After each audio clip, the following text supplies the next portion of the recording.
Nous allons prendre nos Bibles dans l'évangile de Matthieu. Matthieu, chapitre 16, le verset 18.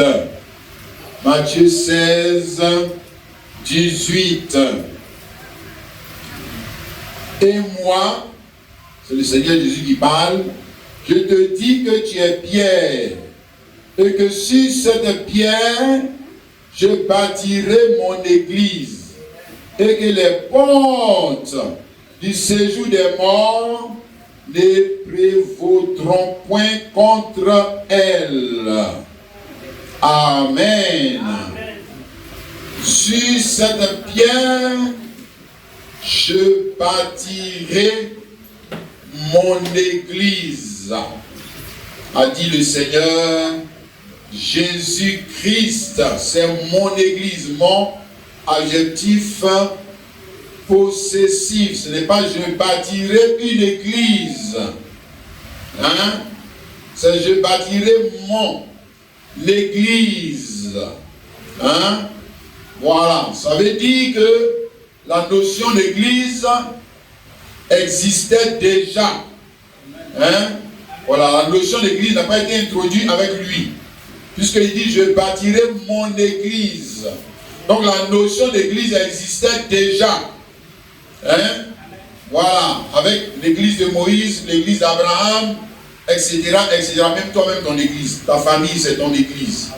Ok? Voilà. Donc, la nouveauté ici, avec Jésus-Christ, c'est une nouvelle conception de la notion d'église. Hein? Sur cette pierre, je bâtirai mon église. Il est en train d'introduire une nouvelle notion ou une nouvelle conception de la compréhension de ce qu'on appelle église, de ce qu'on appelle temple, de ce qu'on appelle serviteur de Dieu, de ce qu'on appelle Dieu. Dieu lui-même. Amen. Amen. Alléluia. Donc la première chose que je ressens de ce que Jésus a dit et de mon sujet, sur cette pierre, je bâtirai mon église. On parle ici d'une nouvelle notion, de la conception ou du mot église. Amen. La deuxième chose qui est sous-entendue dans encore ce verset où mon sujet, sur cette pierre, je bâtirai mon église, cela sous-entend que quel que soit le temps, c'est toujours avec la même pierre que cette église sera bâtie et achevée d'être bâtie. Voilà, c'est ça qu'il a donné de dire. Quel que soit le temps, ce sera toujours une pierre du même nom, une pierre du même caractère, une pierre de la même valeur. Que l'église, son église, sera bâtie.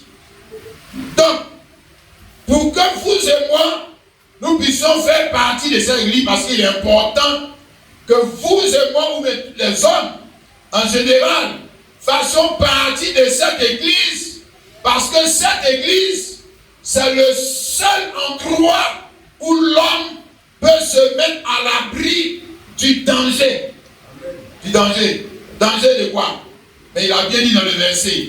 Je relis. Et moi je te dis, tu es pierre, sur cette pierre je bâtirai mon église, et les portes du séjour des morts ne prévaudront point contre elle.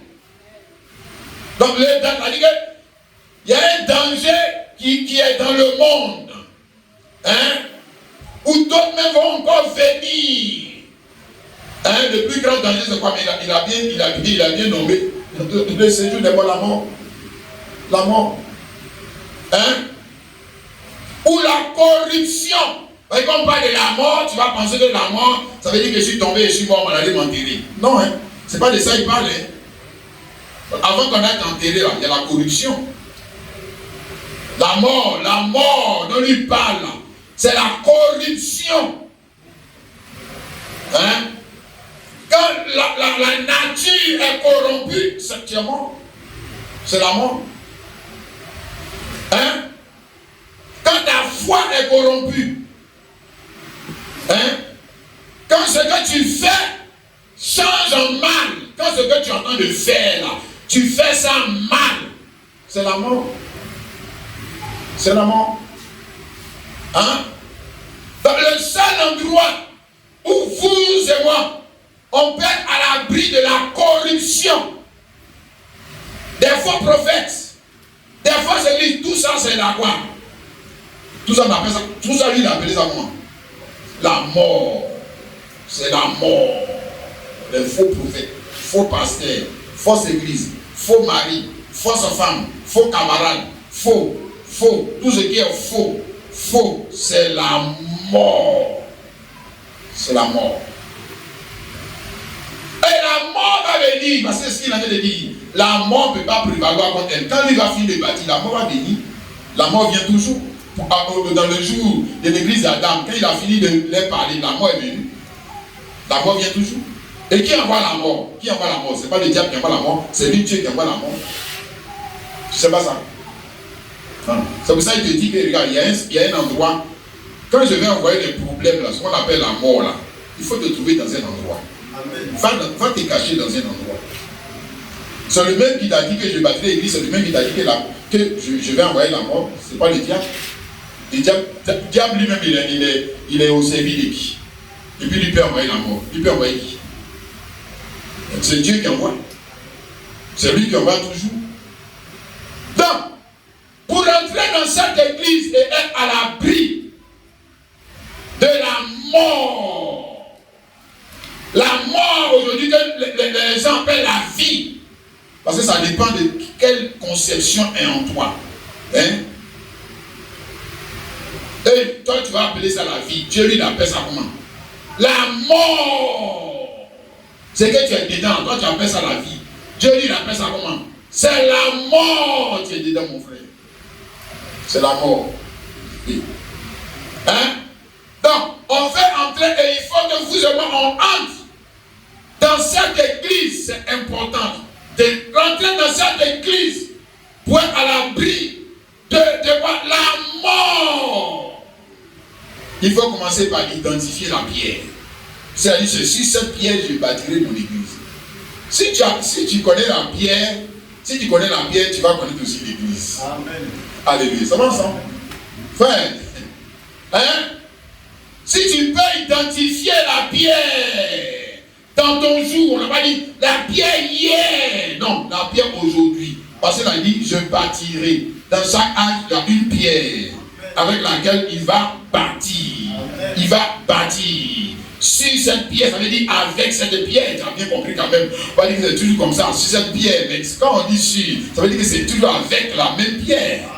Voilà, tu comprends mon frère. Donc c'est toujours avec la même pierre que je bâtis, c'est pierre, sur pierre, sur pierre. Mais c'est toujours la même pierre. C'est toujours la même pierre. Je ne vais pas prendre une autre pierre qui est étrangère à cette pierre, qui n'est pas comme cette pierre. Ok? Alléluia. Amen. Bien, maintenant, vous voyez, selon ici, ça c'est un texte de l'écriture qui est utilisé beaucoup par l'église catholique, justifier, on va dire quoi? La papauté. Hein? Voilà, parce que selon leur doctrine, la pierre, c'est l'apôtre Pierre. Et l'église, hein?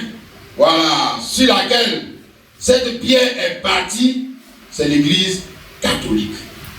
Bon, les autres aussi disent la même chose, mais ils ne disent pas ça dans le même terme. Ils disent tous la même chose. Voilà, si tu écoutes bien la doctrine, c'est la même chose. Voilà, tu écoutes bien la doctrine des Mahométans. Cette pierre, c'est Mohammed. Et cette église, c'est quoi? C'est l'église de Mohammed. Si. Ils disent tous la même chose. Peut-être que je n'ai pas bien le temps de bien les écouter. Voilà, mais restons avec les catholiques qui sont, on va dire quoi? plus ou moins dans un ensemble qu'on connaît bien. Pierre lui-même a identifié cette pierre dans le test là. Amen. Pierre lui-même a identifié la pierre. Alléluia. D'accord. Le verset 16 à 17, toujours, Matthieu 16. Simon Pierre répondit, tu es le Christ, le Fils du Dieu vivant. Il a quand même identifié la pierre. Amen.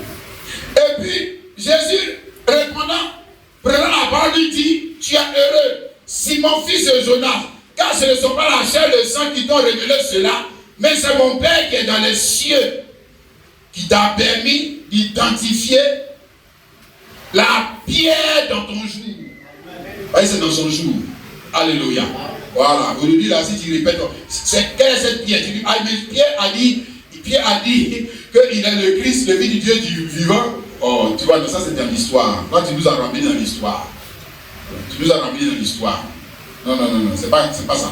C'est pas ça que tu dois nous dire. Hein? Voilà.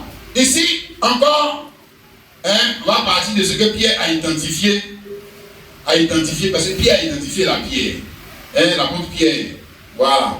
1 Pierre chapitre 2, le verset 6 à 7, il dit, car il est dit dans l'Écriture, voici je mets en Sion une pierre angulaire, choisie, précieuse. Celui qui croit en elle ne sera point confus. Alléluia. Ou alors, laisse-moi dire ça, il ne connaîtra point la corruption. Non. La confusion, c'est la corruption. Tandis que la chose qui est donnée les bâtis là, ça va tomber. C'est ce qu'on a te dire. Que si tu ne prends pas cette pierre là, pour bâtir ta vie là, un jour, ça va tomber. Tu vas voir la honte. Bien maintenant, Pierre, ici, a identifié cette pierre. Alléluia. Comme étant qui? Le Seigneur Dieu lui-même. Alléluia. Qui est devenu quoi? Un homme, un être humain, afin de faire quoi? Nous sauver. De quoi? La corruption du péché, nous sauver de la condamnation de la loi et nous faire entrer dans son église. Parce que c'est le seul moyen, vous et moi, que nous avons de rentrer dans son église. Vous voyez, ici, Pierre a repris la prophétie du prophète Ésaïe chapitre 8, qu'on avait lu dans le temps. On va encore revenir là. Ésaïe 8, verset 13 à 14. C'est l'Éternel des armées que vous devez sanctifier, celui que vous devez redouter, craindre et redouter. Et il sera un sanctuaire, non? L'Éternel Dieu lui sera un sanctuaire, c'est-à-dire il sera le temple, il sera l'église. Il sera quoi? Le lieu de refuge. Pour te cacher de quoi? La mort. Et dit aux frères, la mort. Les faux prophètes, les faux pasteurs, les fausses églises, les fausses religions sont dehors, mon frère. Et il sera un sanctuaire, mais aussi une pierre d'achoppement, un rocher de scandale pour les deux maisons d'Israël, un filet et un piège pour les habitants de Jérusalem. Alléluia. Amen. Or, nous avons vu ici que le verset Matthieu 16, le verset 17, Jésus reprend la parole, lui dit, tu es heureux, Simon, fils de Jonas, car ce ne sont pas la chair et le sang qui t'ont révélé cela, ou qui t'ont permis d'identifier la pierre. Ce n'est pas une conception théologique humaine, non. Non, ce n'est pas un jugement humain qui t'a permis d'identifier la pierre, de dire que Jésus est cette pierre. En même temps, Dieu et homme, Dieu le Christ, le Fils du Dieu vivant. Amen. Et Jésus dit, non, Pierre, qu'est-ce qui t'a permis d'identifier la pierre? Ou alors de m'identifier, alléluia, de me dévoiler, de connaître réellement qui je suis, moi, la pierre, sur laquelle l'église va être bâtie ce n'est pas une conception humaine. Amen. Tu n'es pas allé à l'école pour apprendre ça. Alléluia. Tu n'as pas reçu cette révélation de tes parents. Non. Amen. Ce n'est pas venu de toi-même, mais c'est l'Esprit de Dieu qui a conçu en toi sa conception de qui est Jésus-Christ. Tu as compris ça, non? Ouais. Alléluia. Donc, Pierre a exprimé non pas son avis, mais l'avis de Dieu, le jugement de Dieu, la conception de Dieu relative à cette pierre que toi et moi, dans notre jour, devons identifier, sinon nous sommes perdus. Perdus. Frère, c'est qu'on est, tous les jours on vient ici dans l'église perdre notre temps. L'église perd notre temps. Hein? Sinon nous sommes perdus. Hein? Sinon tout ce qu'on va bâtir, Dieu va le faire quoi? Dieu va faire quoi? Il va le détruire. C'est Dieu même qui va détruire ce que tu as de bâtir. Il va détruire. Hein? Parce qu'il t'a bien montré qu'il faut chercher une pierre. Et il faut prendre la pierre pour bâtir. Tu n'as pas voulu, non? Tu as bâti avec les autres pierres, non? Dieu lui-même, il va envoyer la mort pour détruire ça. Ouais. Alléluia. Donc, le seul moyen que nous avons d'âge en âge pour identifier cette pierre, tu as compris maintenant, non, mon frère, ma soeur? Amen. Et entrer dans cette église. Alléluia. C'est par la conception du Saint-Esprit ou alors de l'idée du Saint-Esprit en nous. Il n'y a pas un autre moyen, frère, d'identifier la pierre et de rentrer où? Dans l'église. Où se trouve cette pierre? Amen. Parce que je te dis, c'est dans l'église. Je répète, c'est dans l'église. Où se trouve cette pierre que se trouve le salut. Que se trouve la paix. Que se trouve Dieu. Que se trouve tout ce que Dieu a prévu pour le bonheur de l'homme. Se trouve dans cette église où tu vas trouver cette pierre. Ce n'est pas n'importe quelle église. Pas te tromper, hein. On ne parle pas d'église. Non, hein. On ne parle pas de n'importe quoi. Hein. Ah? Voilà. Donc pour rentrer, il y a une seule voie. Amen. Et cette voie, elle est constante.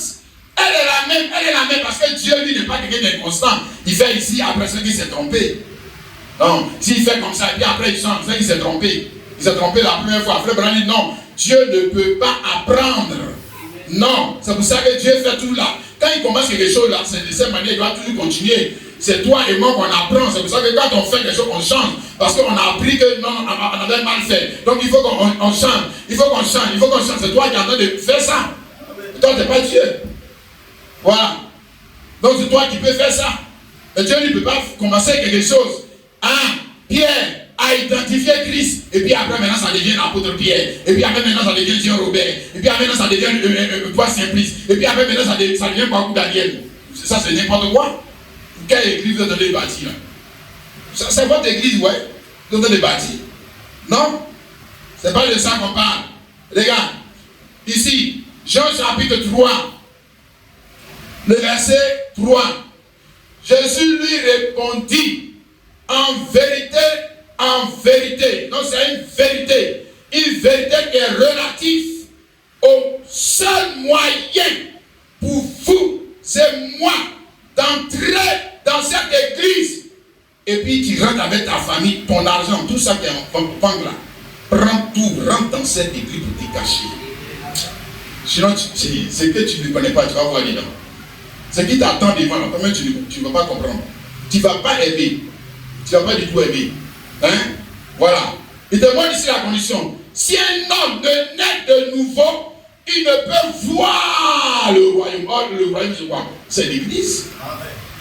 C'est l'église. Voir s'il ne peut pas comprendre même les choses. On parle de la notion d'église que Jésus est venu introduire là, il ne peut pas comprendre. Il ne peut pas comprendre.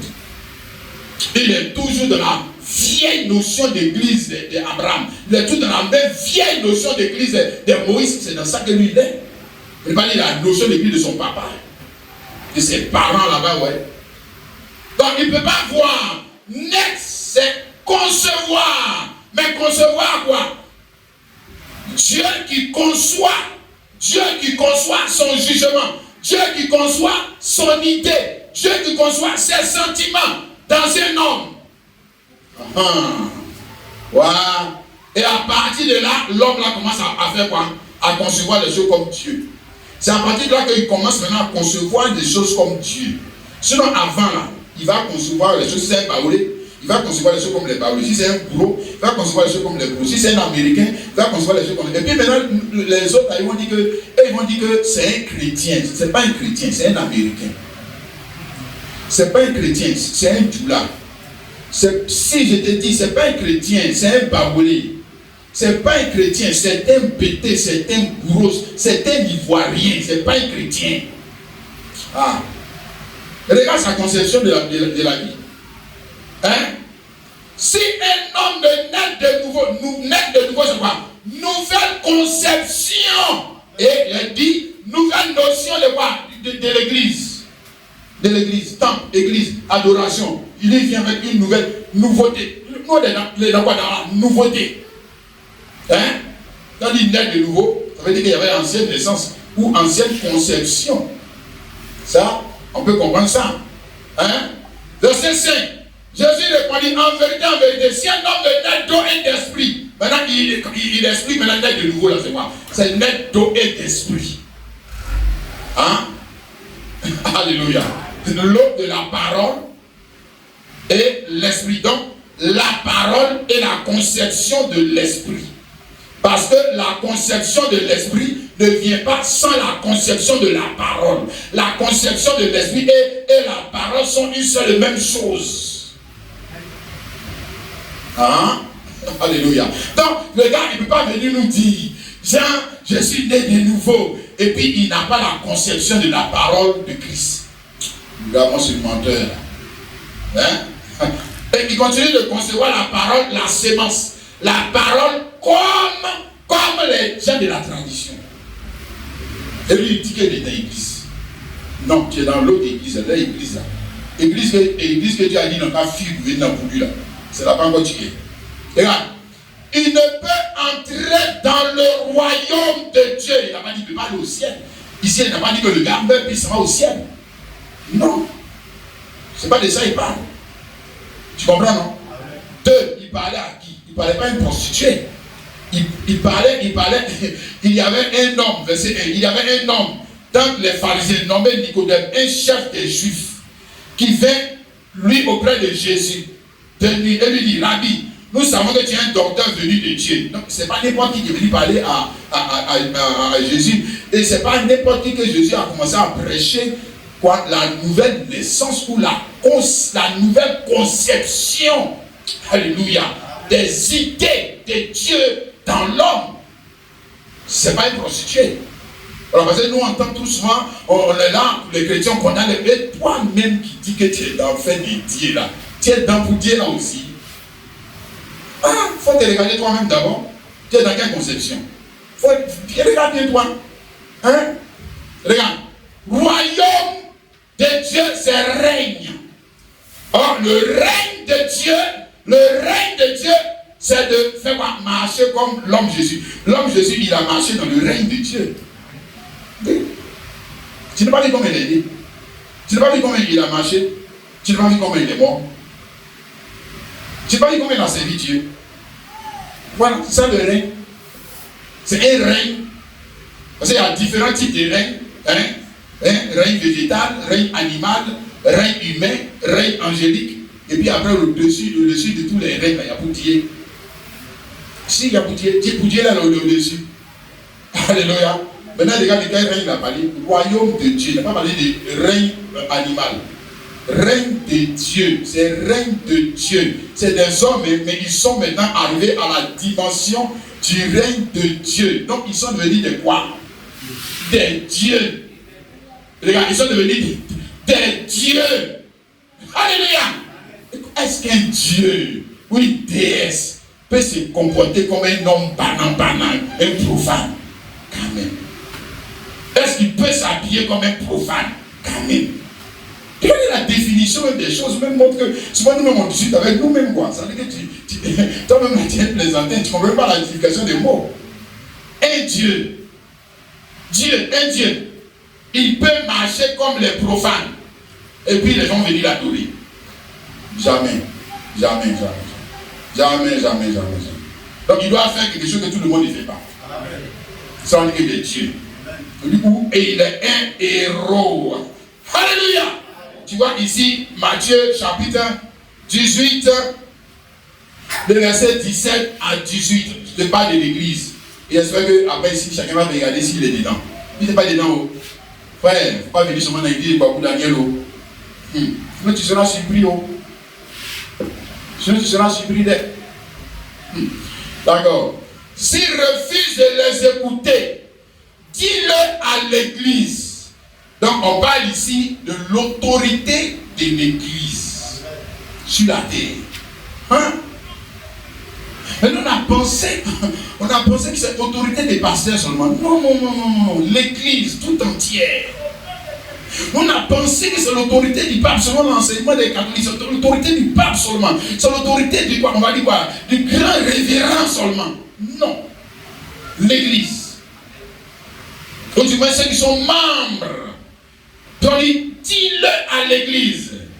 S'il refuse d'écouter l'église, ça veut dire que c'est le frère qui vit mal. On l'a approché individuellement pour lui parler. Il ne veut pas comprendre. On l'envoie devant. On n'a pas dit le pasteur qui lui met la chair et puis tu dis, toi, il faut quitter mon église. Non. Ça, c'est l'église des hommes là. On fait ça. Ça, c'est l'église des hommes là. Il ne peut pas ça, comme il faut prendre la décision que si tu l'envoies devant les gens, non, les gens seront choqués. C'est que vous tous là, vous êtes des païens. Si vous êtes choqués, vous êtes des païens. Vous n'avez pas d'église. Ouais. On vous parle de l'autorité de l'église. Vous parlez de l'autorité du pasteur seulement. Et même le pire, c'est que nous les chrétiens, ils ont, comment on va dire ça? Ils ont pris l'autorité qui est sur l'autorité de l'église. Ils ont donné seulement à un seul homme. C'est ça qu'on appelle pape là. Si, c'est ça qu'on appelle pape là. Tu vois, non? Voilà, c'est un peu comme en Côte d'Ivoire. C'est-à-dire que votre église là fonctionne comme le gouvernement de Côte d'Ivoire. M. Ouattara a tous les pouvoirs. Voilà. Oh. Donc quand Jésus a dit qu'il allait bâtir l'église, c'est de ça. C'est que vous vous entendez là. C'est de ça qu'il lui parlait. C'est ça là. Oh. Continuez. Abusement. Hein? Moi j'appelle ça église et abusement. Voilà. S'il refuse d'écouter l'église, qu'il soit pour toi comme un païen et un publicain, je vous le dis, tout ce que vous lirez, tout ce que le pasteur lira, tout ce que Pierre lira, tout ce que Paul, non, tout ce que vous lirez, l'église va lire. Ça veut dire que le jugement de l'église, hein, à l'endroit d'un homme, tout ce que vous lirez sur la terre sera lié dans le ciel. Tout ce que vous délirez sur la terre sera délié. Ne pas dire tout ce que Jésus délira, mais en fait c'est Jésus. Hein? Ici, ça dit le jugement de Jésus. Mais le jugement de Jésus, c'est exercé par qui? Par qui? L'église. Mais pourquoi? C'est l'église qui est le jugement. Mais parce que l'église, moi, le voir, c'est son corps. C'est son corps. Ça fait partie de son gouvernement. L'église fait partie de son gouvernement. Tu sais pas ça? Alléluia. L'église a le pouvoir. L'église a le pouvoir de... Attends, je vais dire ça comme ça, peut-être que tu vas comprendre. L'église a le pouvoir d'enlever le pasteur. Tu sais pas ça? Il va dire non. Il c'est pas vrai. C'est le pasteur qui peut chasser les gens. Et puis plus tard. Il faut bien dire ça. Lis bien ça, ce qu'on a dit. Lis bien ce qu'on a dit. Hein? L'église a le pouvoir de décider un chrétien, non? Et le pasteur. Et le pasteur qui est derrière. Du moins c'est le spirituel. Hein? Parce que l'église, je te dis et je te répète, l'église c'est Christ. Christ qui est conçu de nouveau dans un autre homme pour exprimer son jugement. Si l'homme là, tu n'as pas écouté son jugement, je te dis, lis bien ça, tu iras à l'enfer. À l'enfer. Tu n'as pas écouté le jugement de cette église, tu iras à l'enfer. Le ciel se ferme pour toi. Ce que le pasteur dit, et comme les pasteurs plaisantaient là, toi, je ferme le ciel sur toi. C'est des paroles mais qui n'ont aucun, il n'y a aucun verset biblique qui donne le pouvoir de faire ça. Toi, tu parles dans les vents. Bon, là, les autres, comme qu'on n'est pas Dieu, ils tremblent. Voilà. Puisque c'est des enfants, nous tous là, les gens sont bien habillés. Ce sont des enfants, c'est des plaisantins. Je dis, ils sont dans l'empuisement. Mais ils ne connaissent même pas de Bible. Quand le pasteur dit ça, lui-même il tremble. Et puis si par malheur, il sort, et puis le malheur, il a dit, oh, je suis bon. Si, il va dire ça. Lui-même ne connaît pas ses droits. Église, il ne sait pas ce qu'on appelle église. Il ne sait pas que l'église, parce qu'on lui a défini, tu vois, le problème c'est qu'on nous a défini toujours, quand on veut enseigner sur l'église, on nous définit ça. Le grec veut dire ici, ecclésia, ecclésiasto, c'est ecclésiasto que tu connais. Tu ne connais pas ce que c'est qu'une église. Tu connais l'église, comment on traduit ça en hébreu. Mais église là, tu ne sais pas ce que c'est. Tu ne sais pas. Ouais. Hein? Tu vois? Et c'est pour ça que moi je ne vais pas aller dans le sens étymologique du mot en hébreu. Ça c'est pour vous embrouiller. Non, on ne va pas aller là-bas. On va aller dans la Bible. C'est que la définition que la Bible elle-même donne de l'église. Pas dire la conception théologique de l'église. Non. On ne veut pas ça. Hein? Frère. Parce que quand c'est comme par exemple quelqu'un, tu vois, non, je t'explique. C'est comme par exemple quelqu'un qui peut lire un livre et puis maintenant il voit dedans les recettes, le plat de, je sais pas quoi, pour quel plat, le plat de petits pois, manger tout ça. Oui, les petits pois, quand tu manges ça fait ci, quand tu manges ça fait ça. Il y a calories tant, calories ti, calories ça c'est quoi la théorie? Celui qui a mangé là, celui qui a mangé le petit pois là, il peut t'expliquer ça mieux que toi qui as lu le livre là. Amen. Voilà. C'est ça la différence entre quelqu'un qui est dans l'église et quelqu'un qui a un livre où on parle de l'église. C'est ça la différence. Ouais. Qui a lu tous les livres, qui a payé tous les livres des bibliothèques chrétiennes où on parle de l'église. Et puis l'autre, lui, il est rentré dans l'église. Parce que lui, il a mangé le plat. Donc il peut t'expliquer. Il va t'expliquer. C'est quoi l'église? Hein? Christ, alléluia. Christ qui est conçu. Christ qui est conçu dans un autre homme. Alléluia. Pour faire quoi? Pour exprimer sa notion des choses. Pour enseigner sa notion des choses. Et pour vivre au travers de cet homme sa notion de la vie.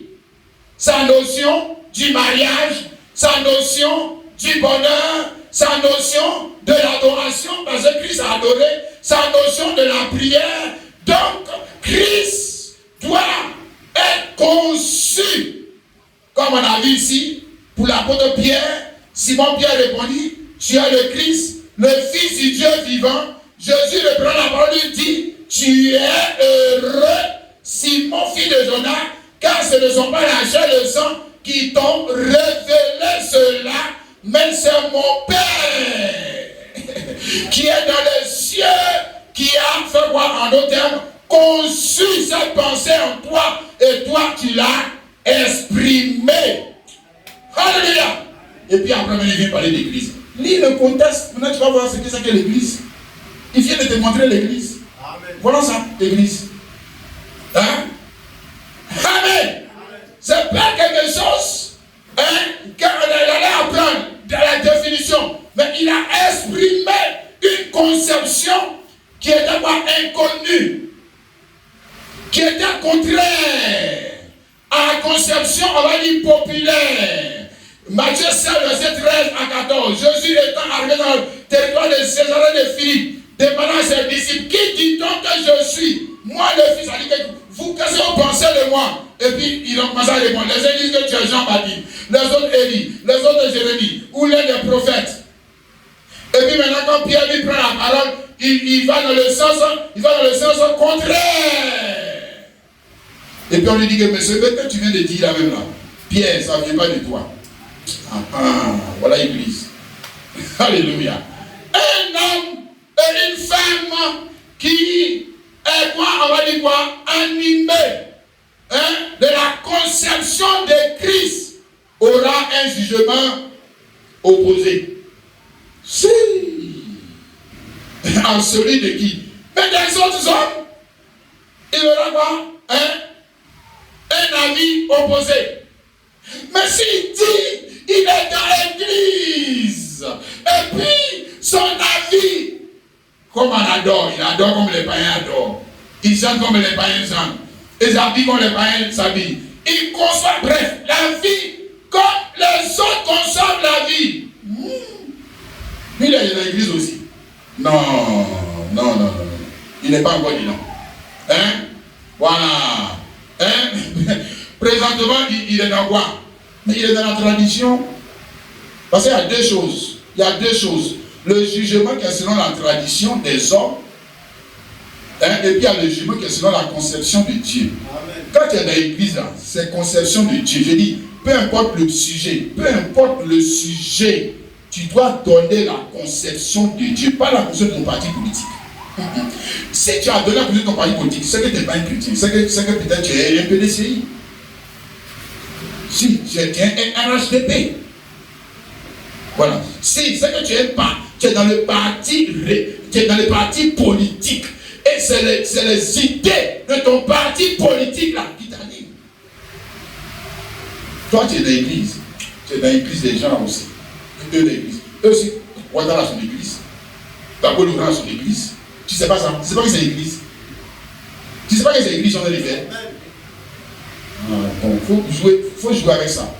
Tu ne sais pas. C'est l'église. Et puis maintenant Jésus dit, moi je bâtirai mon église. On veut dire que les gens qui vont venir maintenant. Maintenant tu vois Pierre. Tu as compris, non? Oh, alléluia. Amen. D'accord. Ici, 1 Corinthiens chapitre 12, le verset 3. C'est pourquoi je vous déclare que nul, s'il parle par l'Esprit de Dieu, ne dit Jésus est anathème, et que nul ne peut dire Jésus est le Seigneur si ce n'est pas le Saint-Esprit, non? Mais est-ce qu'on ne peut pas dire ça? Si. Donc, si. Et puis, un peu comme par exemple, quand on était encore des nouveaux chrétiens, voilà, on chassait des démons là. On a lu ce verset là. Et puis, donc, pour nous, le démon ne peut pas dire Jésus est Seigneur. Nous, on dit, il faut répéter, Jésus est Seigneur. Et puis, le démon dit. Et puis, on dit, aïe, mais la Bible a dit que nul ne peut dire que Jésus est Seigneur si ce n'est pas le Saint-Esprit. Mais le démon, il n'a pas le Saint-Esprit. Il dit que Jésus est Seigneur. Ouais, il dit que Jésus est Seigneur. Voilà, toi, tu n'as pas bien compris ce qu'on a dit. Hein? Tu allais te mettre devant des mots, il t'a confondu. Hein? Non, c'est pas répété. Hein, mon frère, ma soeur. Amen. Quand le démon vient de dire ça, est-ce qu'il se procède devant Jésus? Non. Voilà. Et c'est dans ça que nous tous on est. Jésus, tu es Seigneur. D'accord. Comme les bandits là qui étaient en train de dire Jésus est Seigneur, ouais. Ouais, ça. Hein? Dans Marc, chapitre 5, quand les démons ont vu Jésus, ils ont dit, Jésus, on te connaît. Tu es le Fils de Dieu. Tu es venu nous tourmenter. Et regarde, même les caïphes, avec les bandes des principaux sacerdotes là, ils n'ont jamais dit que Jésus est le Fils de Dieu. Un démon. Il reconnaît que Jésus est le Fils de Dieu. Un démon. Mais c'est vrai, il adore. Lui aussi, il est dans l'église. Il est dans l'église. Ah, tu as vu? Non. Il n'est pas dans l'église. Hein? Mais parce que sa conception de sa vie reste la conception des démons. Oui. Si. Sa manière de vivre reste la manière de vivre des démons. Mais si sa manière de vivre, ça ne va pas avec la conception. Peut-être que là, il y a un problème. Parce que j'ai déjà dit, sur cette pierre, je bâtirai mon église. Alléluia. Donc, quand Christ est conçu dans un homme ou dans une femme, sa conception de la vie change. Et on voit qu'il commence à exprimer, pas comme les démons. Tu as compris maintenant, non? Non. Comme un fils de Dieu. Alléluia. Il commence à marcher dans une nouvelle conception, c'est-à-dire nouveauté de vie. Alléluia. Et ça, Pierre nous a dit ici que c'est un honneur. 1 Pierre 2, le verset 7. L'honneur est donc pour vous qui croyez, mais les incrédules. La pierre qu'on rejetait, ceux qui bâtissaient, est devenue la principale de l'homme et une pierre d'achoppement et un rocher de scandale. Amen. C'est un honneur. Tu comprends, mon frère, ma soeur, de reconnaître la conception de Christ dans le jour où alors on va dire aussi la pierre choisie. La pierre choisie, mais la pierre choisie va te faire connaître la conception de Christ dans le jour, c'est-à-dire le jugement de Christ dans le jour. Les sentiments, le caractère de Christ dans le jour, tu vas le voir à travers une pierre. Un homme, ce sera un homme. Voilà. Et Pierre lui-même, quand il a identifié Dieu, il a identifié Dieu au travers de qui? C'était un homme. C'est ce qu'il a dit. Voilà. Donc, il a dit sur cette pierre, ça sera toujours cette même pierre. Toujours Dieu dans un homme pour exprimer ses désirs. Ou pour nous montrer la vie qu'on doit vivre. Parce qu'il ne parle pas seulement par la parole, il parle aussi par le caractère, par les sentiments qu'il exprime au travers de son comportement. Vous allez voir qu'il est dans l'église. Il n'est pas dans pour les hommes là aussi, c'est pas possible. Hein? Voilà. Sinon, il ne peut pas parler ce qu'il parle, il ne peut pas parler ça. 2, il ne peut pas parler ça aussi en acte, il ne peut pas. Il ne peut pas. Sinon, il ne peut pas. Hein? Tu as vu ça? L'honneur est pour vous qui croyez. Alléluia. Mais pour les incrédules, la pierre qu'ils ont rejetée, c'est la pierre principale de l'angle. Pour bâtir quoi? Pour bâtir la vie éternelle. C'est la pierre que Dieu a donnée. Et ils ont rejeté la pierre. Donc Dieu a donné une pierre. Hein? C'est ça qu'il a donné de dire. Hein? Jean 3,16, Dieu a tant aimé le monde qu'il a donné. Il a fait un don. Il nous a donné une pierre. Pour faire quoi avec cette pierre? Hein? Pour bâtir ce que l'argent ne peut pas bâtir. C'est pas ça? Hein? Tu as vu? L'argent peut bâtir ici, ça peut bâtir des choses, mais ça ne peut pas tout bâtir. Alors, comme il a vu que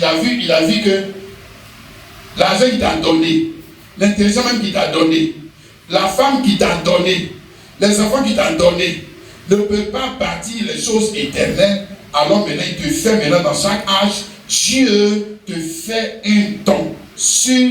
Il te fait le don de la pierre. Il dit, tiens, mon fils, bâtis. Et puis toi, tu dis, Dieu fait quoi avec ça? Nous, on veut l'argent, ouais. Dieu faut nous donner l'argent, on va bâtir, ouais. On fait quoi avec des choses comme ça? Ça, c'est les gars ou les profanes. C'est eux qui réagissent comme ça. Nous, on fait quoi avec ça? Dieu, donne-moi mari, ouais. On fait quoi avec cette pierre-là? Nous, on veut pierre précieuse. Nous, on veut pierre précieuse. Mais si il a dit que c'était une pierre précieuse, regarde, le verset 6. Quand il est dit dans l'écriture, voici, je mets en Sion une pierre angulaire, choisie, précieuse. Si il a dit que c'était une pierre précieuse. Amen. Ça, c'est le jugement de Dieu. Maintenant, ils rejettent la pierre parce qu'ils n'ont pas le même jugement que Dieu. Non. La seule pierre qui a de l'importance à leurs yeux, c'est des pierres matérielles. Mais ça aussi, c'est des dons de Dieu. On ne peut pas dire que ce n'est pas don de Dieu. Mais c'est des dons qui ne peuvent pas nous permettre de bâtir un avenir plus solide. Non. Mais le gaou et le profane, il dit qu'il est chrétien, mais il ne conçoit pas qu'il y ait une autre pierre en dehors de l'argent pour bâtir. Il ne peut pas accepter ça. Mais maintenant, même qu'il est venu prendre Bible, pour nous montrer que la seule pierre qui a de l'importance dans la vie, c'est l'argent. C'est ce qu'il est venu nous dire. Et les gens qui soi-disant Dieu me dit qu'ils sont allés chercher Dieu. Mais si c'est l'argent, on va te dire, fais quoi? Moi, j'ai dit, frère, sois sérieux. Si c'est l'argent seulement, on devait chercher. Moi, comme je vais dire, fais pas de laisser cher. Aïe. Quand même, on peut quand même fous.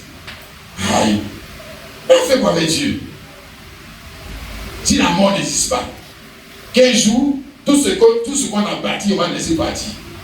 Et quand j'essaie une fois d'expliquer à un frère, il dit, mais ce que tu fais là, tu n'es pas bien. Regarde, si la mort n'existait pas là, toi tu aurais raison. Et puis nous on aurait avoir tort. Si, ce que tu fais là, si la mort n'existait pas, toi tu avais raison. Et puis nous, on est en train de perdre notre temps. Si.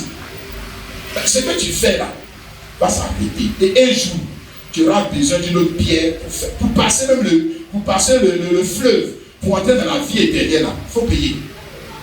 Tu sais pas ça? Tu as vu quelqu'un qui voit, il ne paye pas.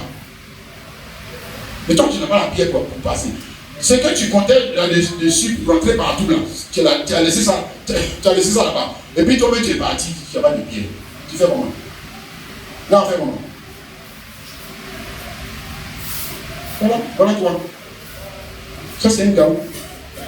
Pourtant, on lui a donné la pierre. La pierre par le moyen duquel il paye. Et on va dire quoi? Tous les dommages qu'il a fait à Dieu.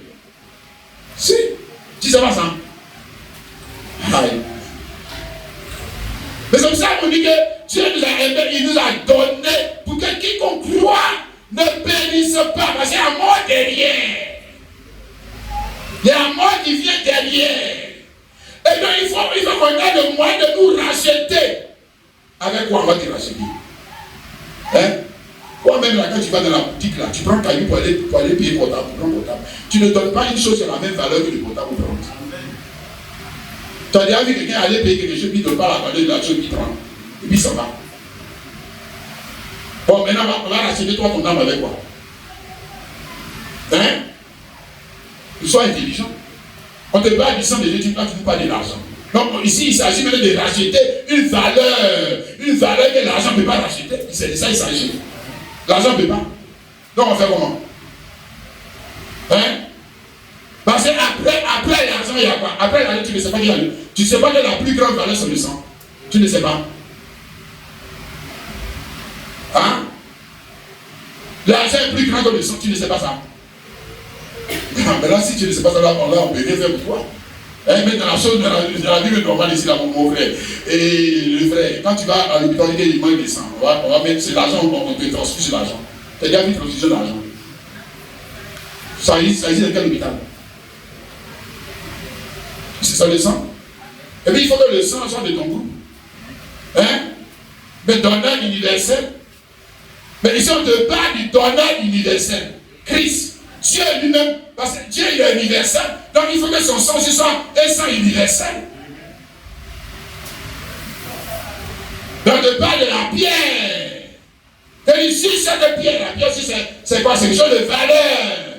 Mais la pierre a quelle valeur? Est-ce qu'elle a une valeur monétaire, matérielle? Non, elle a une valeur spirituelle.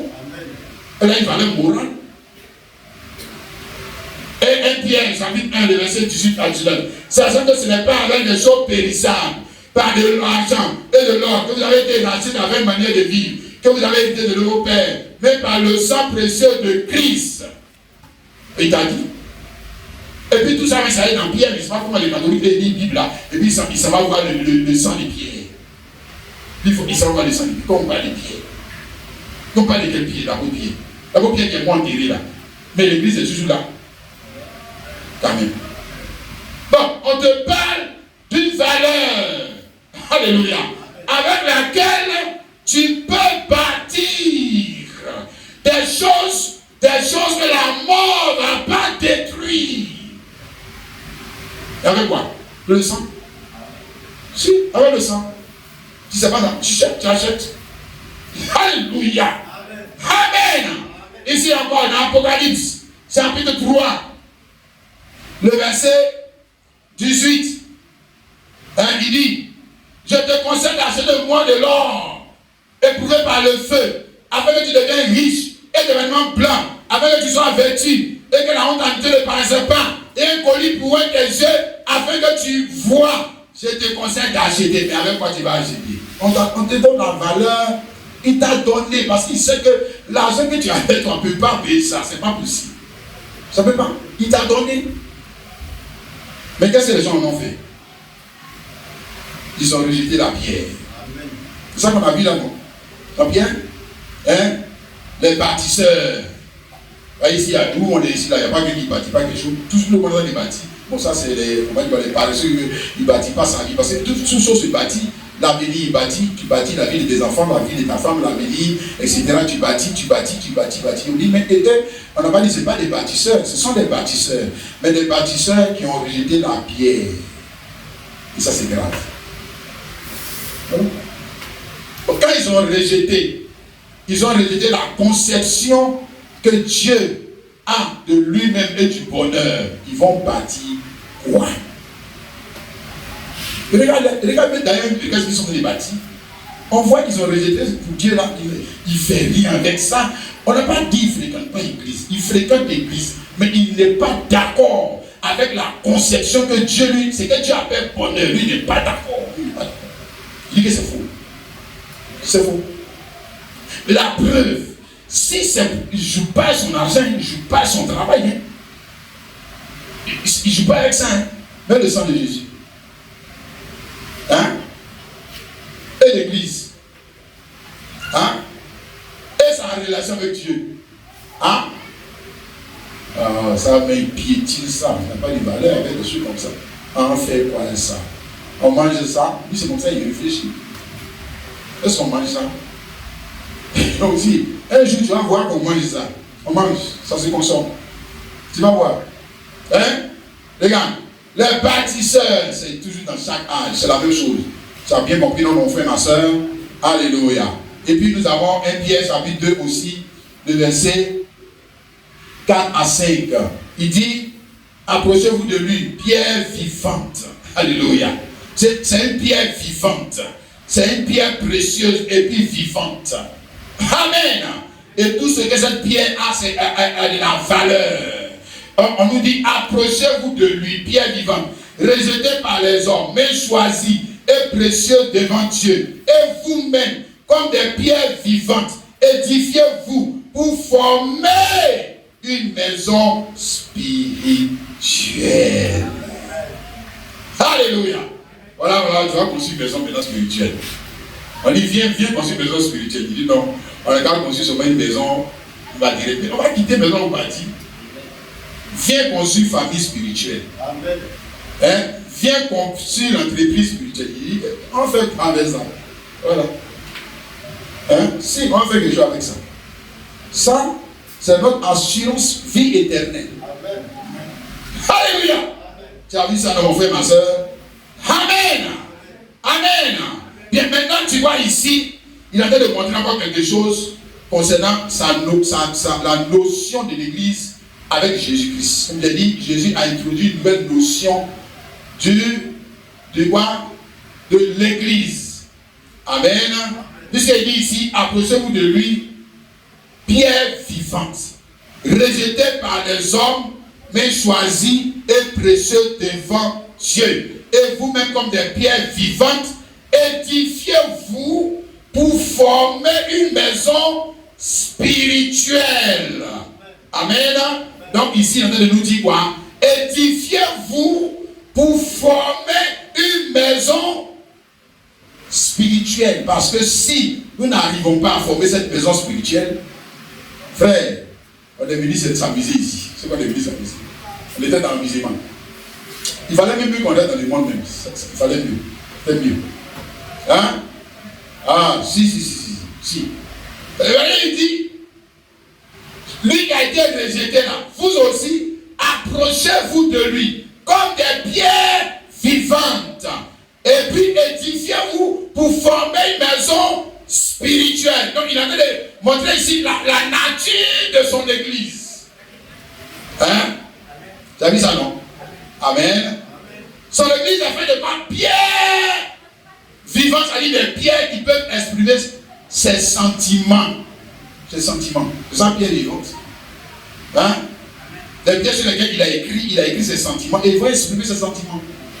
Hein? Alléluia. C'est différent des autres pierres. Tu vois, non? L'ancien temple là, ils ont écrit dessus là-bas, c'était à l'Éternel. Hein? Un peu comme nous, les chrétiens, ce qu'on fait, on met sur les voitures. C'est ici là, c'est une zone réservée à Jésus-Christ. Mais ça devant sa porte comme ça. Mais met sur sa voiture. Et moi, ma maison servira à l'Éternel. Bon, tu vois, non, c'est pas là-bas que ça doit être écrit. Non, c'est pas là-bas. Il faut laisser, on va écrire ça dans ton cœur ce matin. Voilà. Et puis tu vas exprimer ça. Tu vas exprimer, parce que son église, c'est des pierres vivantes capables d'exprimer les sentiments de qui? Jésus-Christ. Hein? Ou capable d'exprimer la conception vivante de Jésus-Christ. C'est là où il est glorifié. Amen. Donc, allez écrire sur bâtiment. Et ici, c'est le temple de l'Éternel. Le temple de l'Éternel, ça veut dire quoi? Ça veut rien dire. Dieu a fait rien avec ça. Il n'a pas peur de ça. La mort, mais n'a pas peur de ça. Hein? Donc, on parle de l'église où, avec Jésus, la notion de l'église, c'est quoi? Des pierres vivantes. Alléluia. Ou des temples vivants. Quelqu'un comprend? Amen. Pourquoi vivant? Parce que où est-ce que Dieu est glorifié? Quand l'homme accepte sa conception et commence à exprimer son caractère et sa conception. Voilà, Dieu est glorifié. Dieu est glorifié. Amen. Où on peut dire Dieu est vu. Dieu est connu. Maintenant on connaît Dieu. Amen. Voilà, ça doit pas être comme Facebook. Et ça doit pas être comme pour Facebook, tu vois, non? Hein? Voilà, Facebook, le gars, il met les photos, il est sur voiture des gens, il a prêté la fringue des gens, il a porté, qui est? Le gars, là, il a une grande maison, hein? Voilà. Parce que si Facebook, là, photo, là, on ne voit pas caractère. On ne voit pas comportement. Tu vois, non? Ça, c'est l'église Facebook. Tu vois ça, non? Voilà, les gens sont dans l'église Facebook. Si, il te dit, ils sont dans l'église Facebook. Un pasteur, lui-même, le pasteur, là, c'est un Facebook man. On ne voit pas Jésus dans vous là. On voit les mêmes choses qu'on voit dans les temples des païens. Ah, c'est ça qu'on voit. Hein? Non, c'est pas ça, c'est pas de ça il parle. Quand il dit, je bâtirai mon église, il ne parlait pas des temples faits avec des briques, des pierres mortes. Non, il ne parlait pas de ça. Hein? Tu m'as compris? Amen. Non, parce que les pierres mortes, c'est Facebook. Ça ne peut pas exprimer ses sentiments. Non. Même si tu écris dessus, même si ici là, c'est pour ça qu'on n'a pas mis, d'écriture. Grande église de Jésus-Christ, c'est du n'importe quoi. Amen. Tu comprends? C'est du n'importe quoi. Amen. La vraie église, même si tu écris la vraie église, Satan ne fait rien avec ça. Il s'en fout de ça. Hein? Alléluia. Laisse la parole être conçue où? Dans le siège de la pensée. Et le siège de la pensée est où? Ton cœur. Là-bas, il y a une parole écrite là-bas aussi. Hein? C'est ça. Alors, on va lire ça. On va lire 2 Corinthiens 3, le verset 3. Vous êtes manifestement une lettre de Christ écrite par notre ministère, non avec des langues, mais avec l'Esprit du Dieu vivant, non sur des tables de pierre, mais sur des tables de chair, sur les cœurs. Parce que le cœur, c'est le siège des sentiments. Donc, si des sentiments changent, comportement aussi doit faire quoi? Changer. Ça va changer. Ton jugement aussi change. Tout change. Voilà. Voilà. Maintenant, si tu as porté logo comme ça, avec ici, William Branham est mon prophète. Moi, on ne fait rien avec ça. Tu as compris? Tu as apporté cravate et puis c'est écrit, c'est la tête du prophète dessus. Nous, on te voit comme un idolâtre. Amen. Toi, tu es un idolâtre. Toi, tu n'es même pas un chrétien. Toi, tu es un branhamiste. Si. Hein? Le frère, sort de l'idolâtrie. Alléluia. Donc, cette église, ce n'est pas un bâtiment fait de briques mortes. Cette église, on a défini, non? Tu vois, non, c'est pour ça qu'il dit que on va pas s'embrouiller pour prendre des mots grecs pour embrouiller les gens. On n'a pas besoin de ça. Hein? On a besoin des Écritures. C'est tout, ouais. Nous, ça nous suffit. Ok? Amen. Cette église est aussi par une nation sainte. 1 Pierre 2, le verset 9. Vous, au contraire, vous êtes une race élue, un sacerdoce royal, une nation sainte. Alléluia. Cette église, quand il dit nation sainte, là, il ne parle pas de Côte d'Ivoire. Tu comprends? Et il ne parle pas des États-Unis. Tu vois? Voilà. Donc, Jean, heureuse la nation dont l'Éternel est Dieu. Et puis, il sort dans la vie, il est patriote, il s'en se battre contre les autres pour prendre le pouvoir. Et puis, la Côte d'Ivoire pour Jésus, tu es un païen. Tu n'as rien compris dans cette église là. Tu es un païen. Tu n'es même pas converti. Même pas. Jean, voilà, pourquoi c'est les musulmans qui sont au pouvoir? Il faut que les chrétiens soient au pouvoir. Il faut que les chrétiens soient dans toutes les administrations. Comme ça, la Côte d'Ivoire sera le paradis des chrétiens. Paradis des chrétiens, hein? C'est ça l'église. Mais ça que toi, tu en fais même plus que Jésus. Tu en fais plus que Jésus. Pourquoi? Parce que Jésus était en Israël, il n'a jamais cherché à détrôner Hérode. Il n'a jamais cherché à faire ça. Il a dit à Hérode, à Pilate, mon royaume n'est pas d'ici bas. Que si mon royaume était ici bas, je vais envoyer mes gens pour combattre. Pour vous renverser, puis on prend le pouvoir. Voilà. Les gens, ils ne sont même pas l'esprit de Dieu. Donc, ils nous ont ramenés dans le combat des politiciens. Ils appellent ça combat spirituel. Quel combat spirituel? Vous êtes en train de lutter l'héritage des païens alors que Dieu ne vous a pas donné. Dieu ne vous a pas promis. Le monde présent, c'est pour les païens. Tu ne les as pas ça. Mais pourquoi toi tu es dans l'église? C'est pour les païens. C'est eux qui dominent, c'est eux qui ont le pouvoir politique et économique. Tu ne sais pas ça? L'église. Il faut savoir ça. Il ne faut pas aller dans n'importe quoi. On dit nation sainte. Oh, alléluia. C'est-à-dire une nation qui n'est pas comme celle des nations qui sont sorties d'Abraham, des nations qui sont sorties des frères Poigny, des autres là. Non. Lui, c'est pas. Il peut, comme lui, il est Dieu, et puis il va avoir une nation pour ceux-là. Quand même. Ah, toi aussi. Réfléchis. Tu sais qu'il n'est plus Dieu. Il est descendu dans la bêtise aussi comme eux. Maintenant, il est devenu comme les gens de l'Ukraine avec l'URSS. Il va commencer maintenant à sortir les armes. Puisque c'est une nation sainte, c'est qu'on défend maintenant un territoire géographique. C'est que c'est une naissance, ça va. Et maintenant, c'est comme ça, effectivement, on défend un territoire géographique, on défend maintenant la Côte d'Ivoire. On ne défend même pas Jésus-Christ. Que Jésus-Christ a dans cette affaire-là. Mais, frère, c'est comme ça qu'il t'a dit que tu dois identifier la pierre, planter dans l'église, afin d'échapper à la mort. La mort, il dit que c'est des faux prophètes qui viennent avec des messages faux. Hein? Une fausse définition de l'église. C'est faux. Hein? D'accord. Ici, il te montre c'est quoi l'église. Hein? On a vu ça dans les autres messages, mais comme aujourd'hui le message est centré et seulement sur l'église, on va revenir ici. Éphésiens 1, le verset 22 à 23. Il a tout mis sous ses pieds. Il a donné pour chef suprême à l'église et non pas à la Côte d'Ivoire. Jamais. Jamais. Hein? Et non pas la Russie. Jamais. Hein? Il y a le chef suprême de l'église. Et le chef suprême de la Côte d'Ivoire, tu ne le connais pas. Ce n'est pas Jésus-Christ. Ça ne sera jamais Jésus-Christ. Jamais. Jamais de la vie. Le chef suprême du Burkina, le chef suprême, vous ne le connaissez pas. Et on n'est pas ici le chef suprême de l'église. L'église, il y a son corps. Voilà. L'église, il y a son corps. Donc on parle d'une nation qui a son corps. Ou des membres de cette église qui sont les membres de son corps. C'est eux qui ont pour chef suprême qui? Jésus-Christ. Jésus-Christ, c'est le chef suprême. ou les têtes. Alléluia. Ou le roi, ou le souverain sacrificateur, ou le président.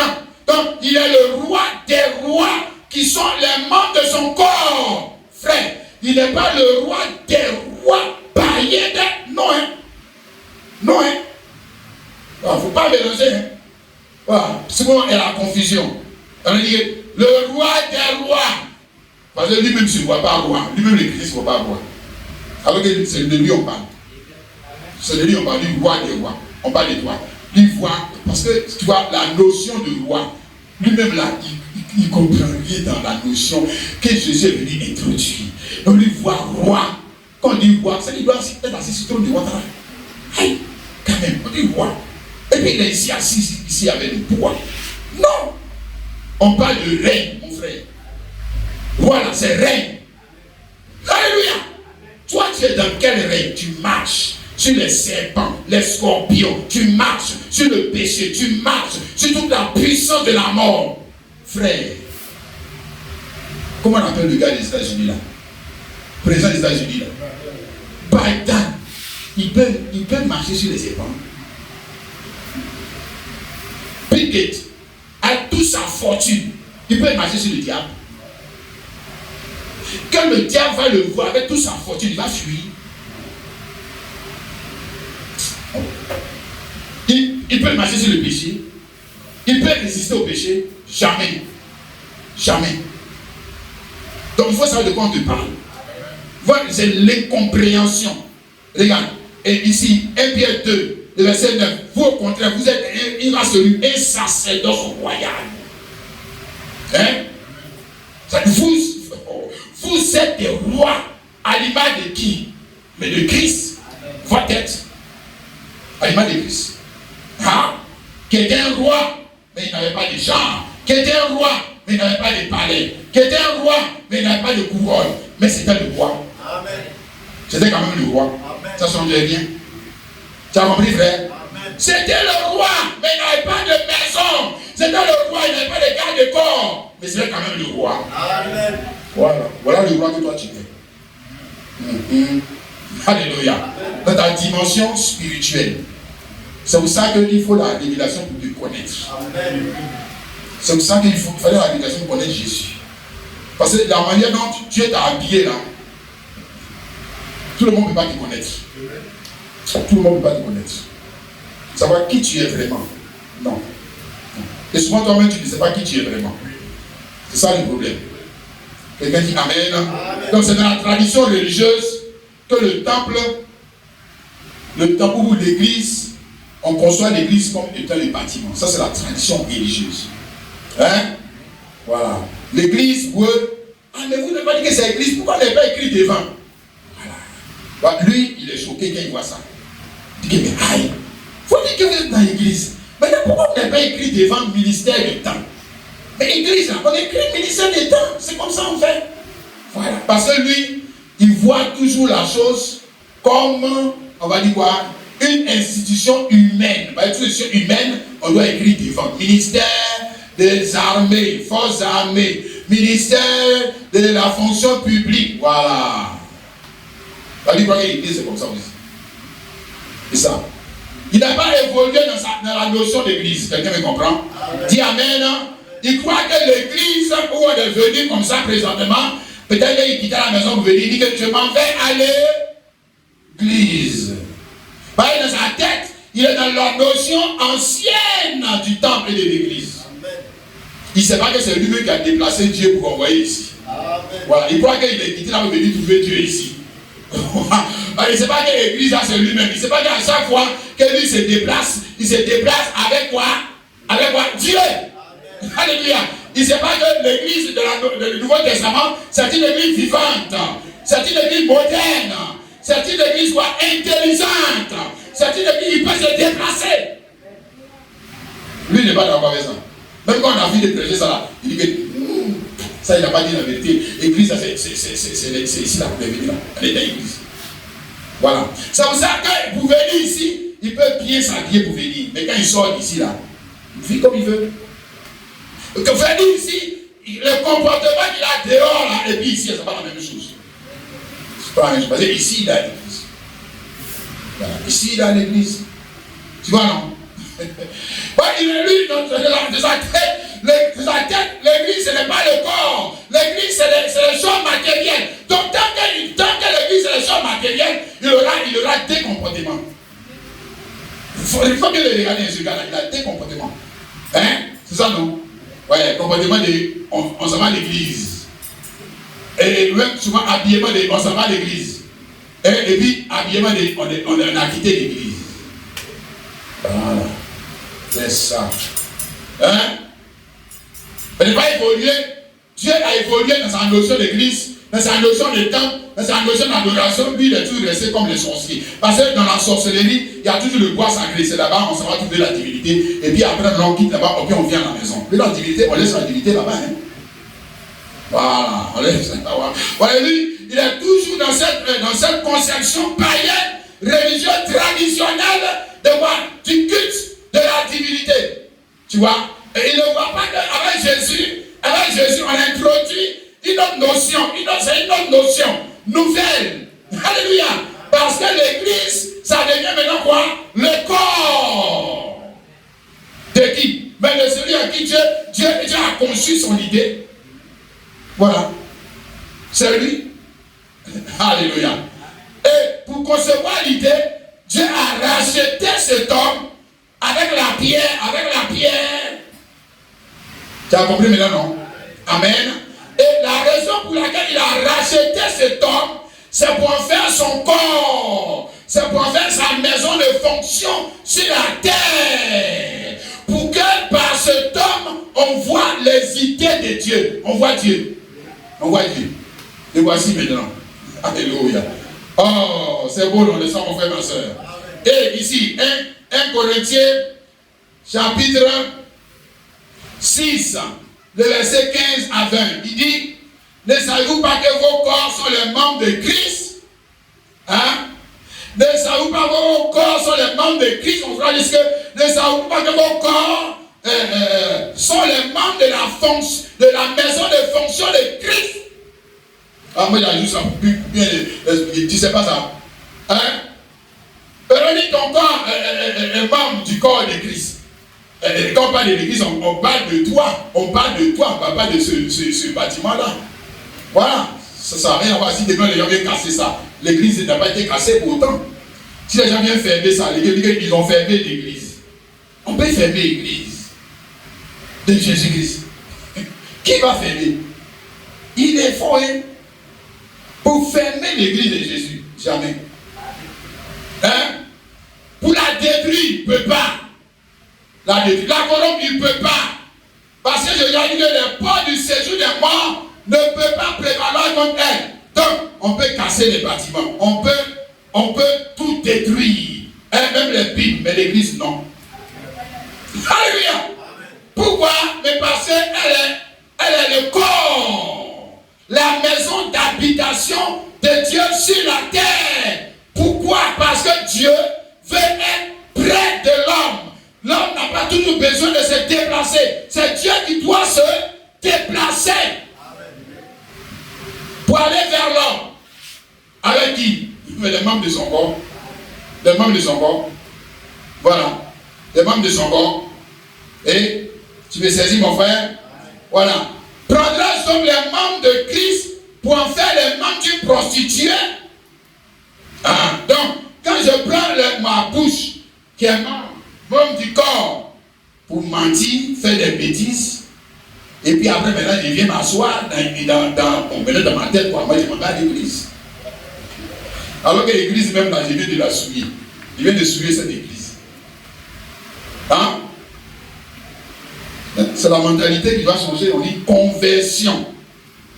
Changement d'opinion, de mentalité, de conception. Il faut comprendre, à partir d'aujourd'hui, là, c'est toi-même l'église. Donc quand tu sors d'ici avec tes deux pieds là, il faut savoir où ça s'en va. Est-ce que je vais prendre les pieds de Christ pour aller dans un endroit où on ne glorifie pas Christ? Ça, la veut dire. Est-ce que je vais prendre la main de Christ pour faire quelque chose qui ne glorifie pas Christ? Est-ce que je vais prendre la bouche de Christ pour dire des choses qui ne glorifient pas Christ. Et puis après, maintenant, je viens maintenant dans ma tête, je suis venu à l'église. Et puis ici là, je ne vais jamais dire de grossièreté, je prends soin de bien parler. Mais là-bas, je joue avec la parole. Je fais ce que je veux. Voilà, parce que je ne suis pas à l'église. Hein? Non, l'église là, c'est le corps. C'est le corps dans lequel Christ a été conçu de nouveau. Alléluia. Pour s'exprimer. Amen. Amen. Alors c'est parfait. N'est-ce pas mon frère, ma soeur? Il dit, loin de là, ne savez-vous pas que celui qui s'attache à la prostituée est un seul avec elle, car il est dit, les deux deviennent une seule chair. Mais celui qui s'attache au Seigneur est avec lui un seul esprit. Fuyez l'impudicité. Quelque péché qu'un homme commet, ce péché est hors du corps. Mais celui qui se livre à l'impudicité pèse contre son propre corps. Ne savez-vous pas que votre corps est le temple du Saint-Esprit? Hein? Ne savez-vous pas qu'avec Christ, avec la notion de l'église de Christ, c'est votre corps qui doit être le temple du Saint-Esprit? Autrement, vous êtes en train de perdre votre temps. Hein? Par exemple, ce bus que vous avez été racheté. Hein? Frère, quand tu achètes un portable, c'est pour l'utiliser. Quand tu achètes quelque chose, c'est pour l'utiliser. Quand tu achètes quelque chose, c'est pour l'utiliser. Bon, maintenant, Dieu t'a racheté, c'est pour faire quoi? Il te montre. Il t'explique. Parce qu'il avait besoin de ton corps pour lui rendre un service. Amen. Voilà. Ne savez-vous pas que c'est vous qui êtes l'église qui a été rachetée pour rendre service à Dieu? Oh, alléluia. Amen. Il dit, maintenant verset 20, car vous avez été rachetés à un grand prix. Donc, il montre le but pour lequel tu as été racheté. Racheté pour devenir quoi? Hein, le temple. Dis Amen. Regarde, si tu n'as pas atteint encore cet objectif, ça veut dire que tu n'es pas sincère avec Dieu. C'est que tu n'es pas sincère. Voilà, c'est que tu n'es pas sincère. Sinon, si je dis, si tu es sincère, tu dois atteindre le but. Le but, c'est que toi-même tu deviens la demeure de Dieu sur la terre. Et tu vas voir, les idées de Christ vont commencer à s'exprimer. Même la prière que tu fais là, c'est lui qui va commencer à prier au travers de toi. Tu verras. Hein? Tu n'as pas besoin de lire le catéchisme pour connaître la prière. Non, laisse seulement la prière, la notion de la prière, l'attribut de la prière, Dieu venir en toi. Donc il dit, glorifiez donc Dieu dans votre corps et dans votre esprit qui appartiennent à Dieu. Donc glorifiez Dieu donc dans votre... Où on glorifie Dieu? Frère, il dit, glorifiez donc Dieu dans votre corps. Et moi, glorifiez Dieu dans un bâtiment. Tu as compris, non? Et là, il faut bien dire, hein, il a dit, glorifiez donc Dieu dans votre corps. Il m'a dit, glorifiez donc Dieu dans un bâtiment. Hein? Non, il n'a pas dit ça. Glorifiez donc Dieu dans votre corps. Hein? Alléluia. Mais parce que c'est le corps qui est l'église. Donc glorifiez donc Dieu dans votre corps. Donc dans votre corps sert à glorifier Dieu. Et si mon corps sert à glorifier Dieu, comment je vais prendre un habit que je ne fais pas Dieu pour mettre sur moi? Regarde. Comment je vais prendre une coiffure que je ne fais pas Dieu pour mettre sur ma tête? Comment je vais prendre des pieds pour aller dans un endroit que je ne fais pas Dieu? Comment je vais même me permettre de chanter des cantiques, d'amusement, de grossièreté, des païens qui ne glorifient pas Dieu avec la bouche de Dieu? Comment je vais faire ça? Non, ça, je glorifie Dieu dans un bâtiment. Pas dans mon corps. C'est un bâtiment. Et pour beaucoup de personnes qui, soi-disant, sont des chrétiens, sont des personnes chrétiennes, glorifient encore Dieu dans un bâtiment. Ils ne sont pas encore arrivés à glorifier Dieu dans le corps. Hein? C'est-à-dire là où Dieu veut être glorifié, c'est avec le corps. Alléluia. Qui est son temple. Tu m'as compris, mon frère, ma soeur? Amen. Et pour glorifier Dieu avec le corps, il faut que Christ soit conçu dans l'homme. C'est ça. Parce que tant que Christ n'est pas conçu dans un homme, l'homme ne peut pas encore glorifier Dieu avec le corps. En d'autres termes, il ne peut pas exprimer la conception de Christ. Il ne peut pas. Il va exprimer quoi? Sa propre conception de la vie. Il dit qu'il est chrétien, mais il ne conçoit pas les choses comme Jésus-Christ. C'est normal, puisque Christ n'est pas conçu en lui. C'est normal. Voilà. Il ne conçoit pas l'adoration comme Christ la conçoit, c'est-à-dire glorifié dans le corps. Lui, il va glorifier dans un lieu. Donc, il est venu ce matin pour glorifier Dieu. Lui, c'est comme ça, il comprend dans sa tête. Aïe, mais il est venu adorer Dieu, non? Non, c'est pas ça. Il dit, glorifiez Dieu dans votre corps, qui ne vous appartienne plus, parce que le corps a été racheté. C'est-à-dire, on n'a plus le corps entre tes mains pour en faire le corps de quelqu'un d'autre. C'est là le mystère, mon frère, ma soeur. Alléluia. Et c'est là qu'on va voir si tu as soumis, si tu es vraiment venu pour te donner, je me suis donné à Jésus. Et tu te donnes à Jésus pour qu'il fasse quoi de ta vie? Ce que toi tu veux. Non. Non.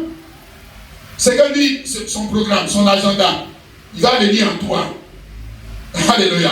Parce que le corps que tu es doit devenir son temple. Donc le corps servait à être autrefois un bar. Le corps servait autrefois à être un stade de football. Le corps servait autrefois à être tout sauf un temple. Mais maintenant tu viens à lui, il veut faire de ton corps un temple. Son lieu d'adoration. Hein? Ou on va dire son lieu, le lieu où se trouvent les choses qu'il adore. C'est ça, non?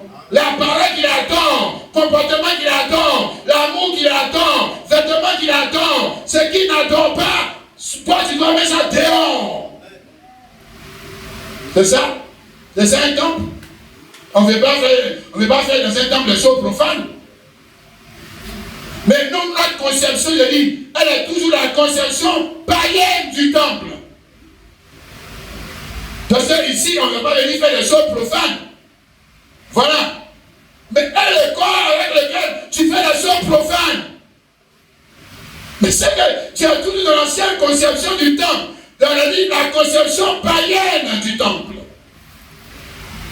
Ta conception n'a pas changé, n'a pas évolué. Hein?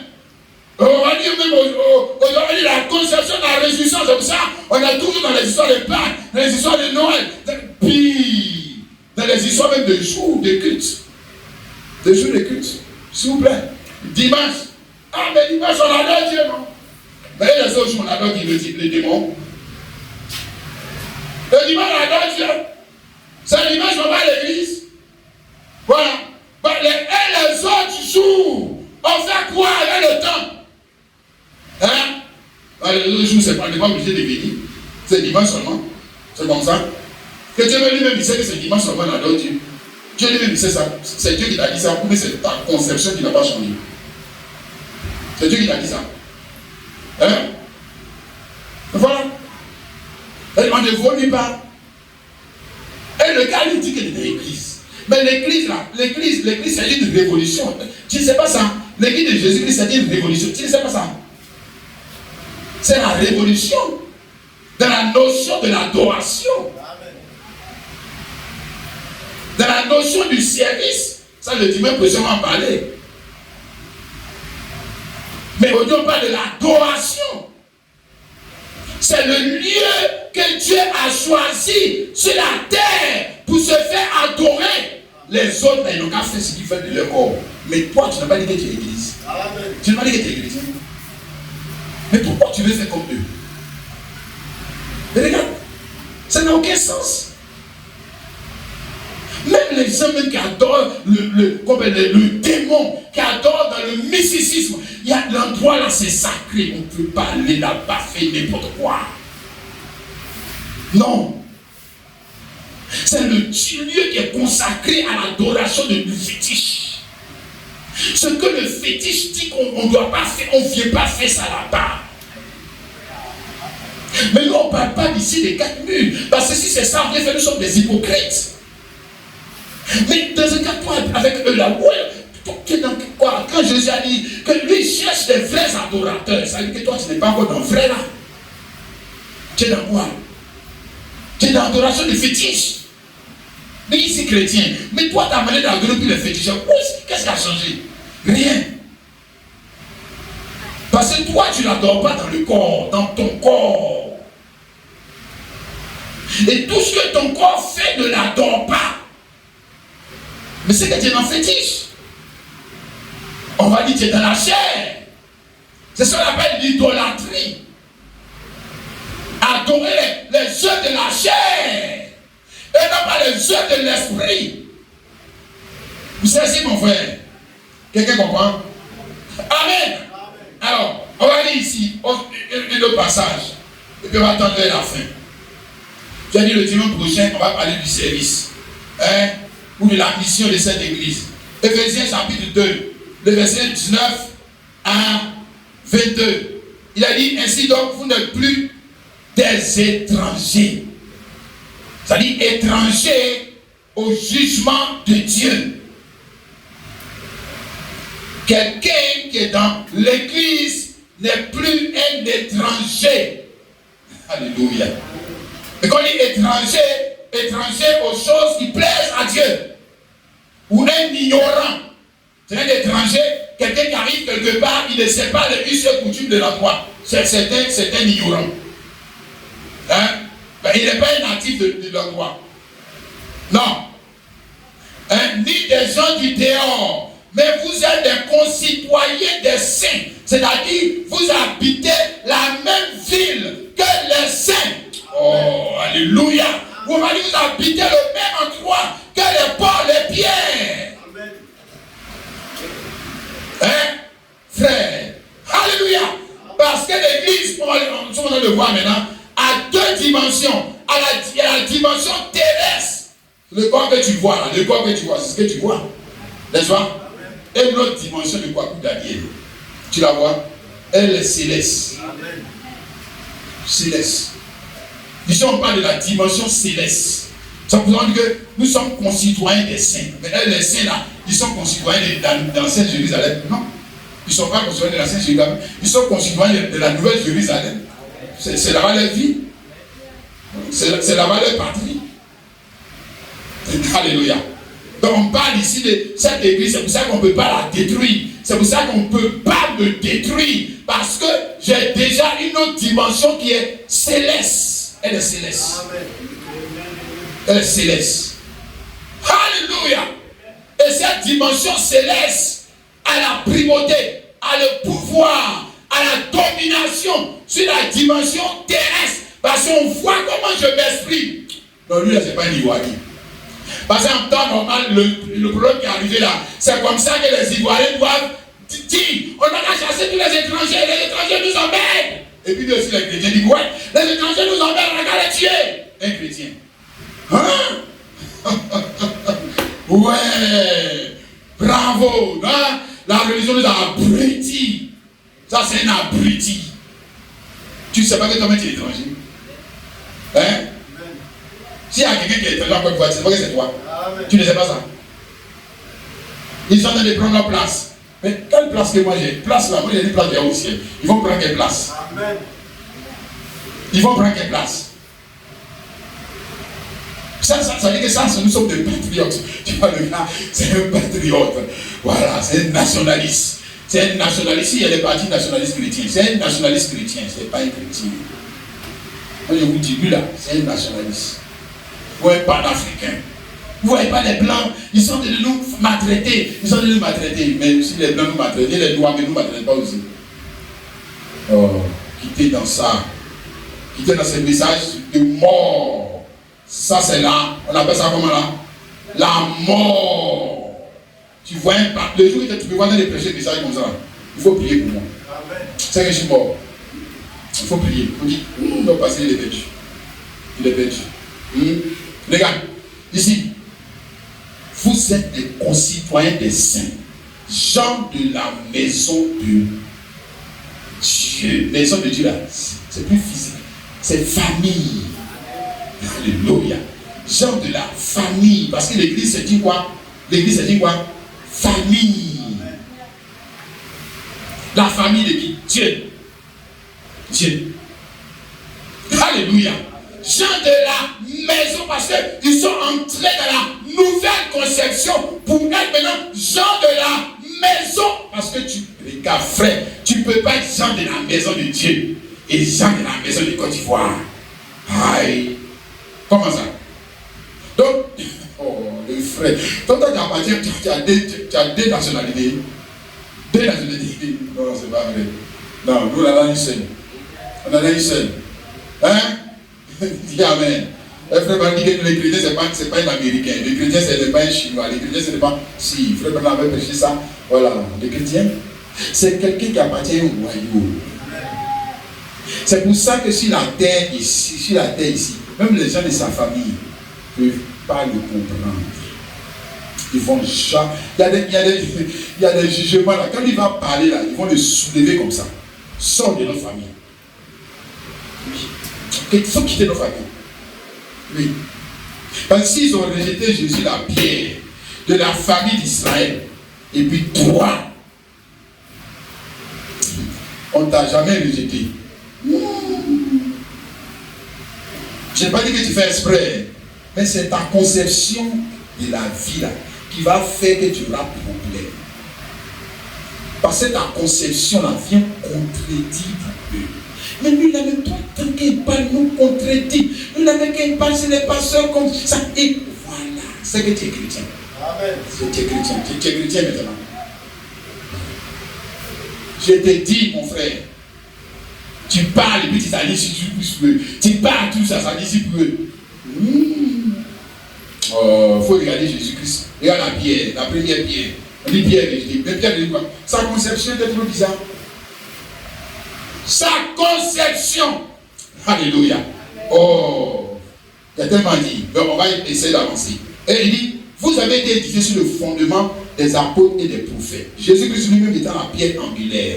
En lui, tout l'édifice bien coordonné s'élève pour être un temple saint dans le Seigneur. Alléluia. D'accord. Il y a deux éléments ici qui vont nous permettre de parler et d'achever cette première partie de l'enseignement sur ce sujet. Sur cette pierre, je bâtirai mon église. Ici, c'est le fondement et la pierre angulaire. Il appelle ici, vous avez été édifiés sur le fondement des apôtres et des prophètes. Jésus-Christ lui-même étant la pierre angulaire, c'est-à-dire la pierre du dessus. Amen. Donc il essaie ici de nous présenter un peu la forme géométrique de cette église. Parce qu'on parle de la pierre du dessus. Parce que l'église a la forme d'une pyramide. Alléluia. Et l'église, on a passé des temps, sinon on serait allé là-bas. Si vous lisez, vous prenez la Nouvelle Jérusalem, vous allez voir que la Nouvelle Jérusalem, elle aussi a la forme d'une pyramide. Dis amen. Parce que l'église dans laquelle toi et moi on est là, elle a la même forme que la ville où tu vas là. La ville où tu vas là. La ville de Dieu là. Alléluia. L'église ressemble à la ville de Dieu. L'église est à l'image de la ville de Dieu. C'est pour ça que l'église est aussi le lieu d'habitation de Dieu sur, quelqu'un termine, terre. Sinon tu ne seras pas l'habitation de Dieu. Jamais. Jamais. Mon frère. On va dire aussi le chrétien a cette même forme. Les mêmes éléments que tu vas trouver dans la Nouvelle Jérusalem, tu dois trouver les mêmes éléments dans la vie du chrétien, mais sous forme esprit. Pour nous, là, c'est esprit. Alléluia. Sous forme spirituelle. Amen. D'accord. Nous montrons ici que, nous voyons ici que l'église du Nouveau Testament, c'est pas la même chose que l'église de Moïse. Non. C'est pas la même chose. D'abord, la pierre angulaire, qui est Christ, n'a pas la même image. Ok? Parce que Christ est à la fois homme et Dieu. Dis amen.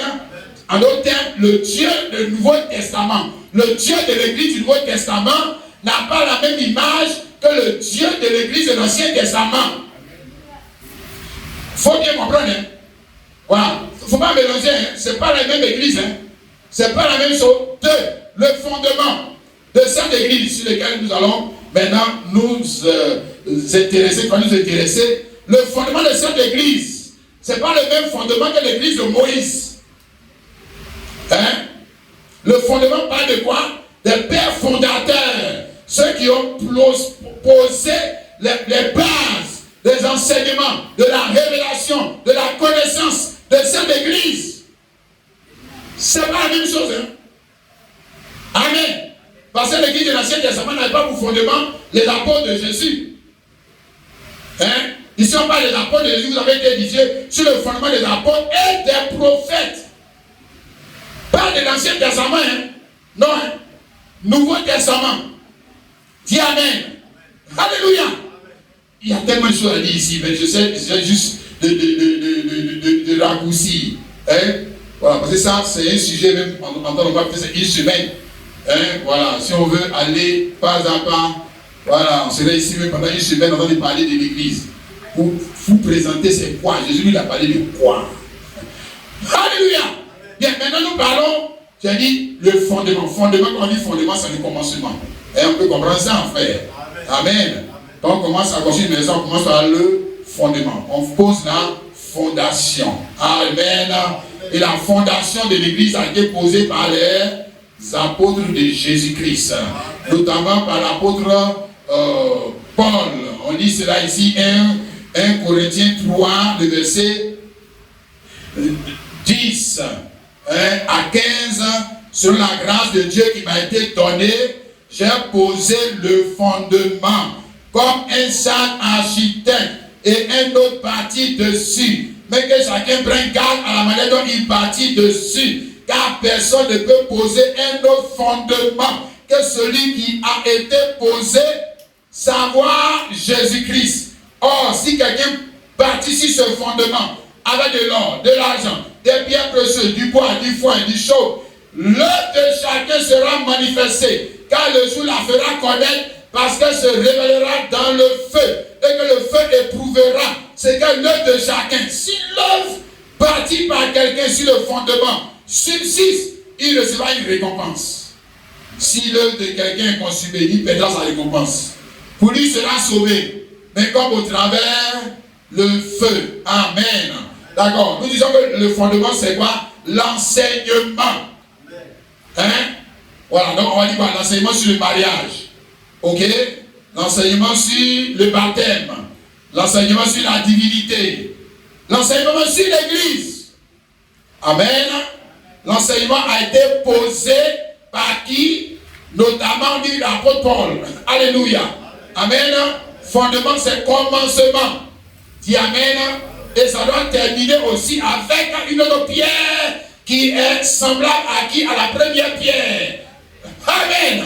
Et ici, nous avons après la Bible 10, à la voix du 7e ange, nous avons l'achèvement de ce qui a commencé. Même au jour de la voix du 7e ange, quand il sonnera de la trompette, le mystère de Dieu s'accomplirait. Comme il a annoncé à ses serviteurs, les prophètes.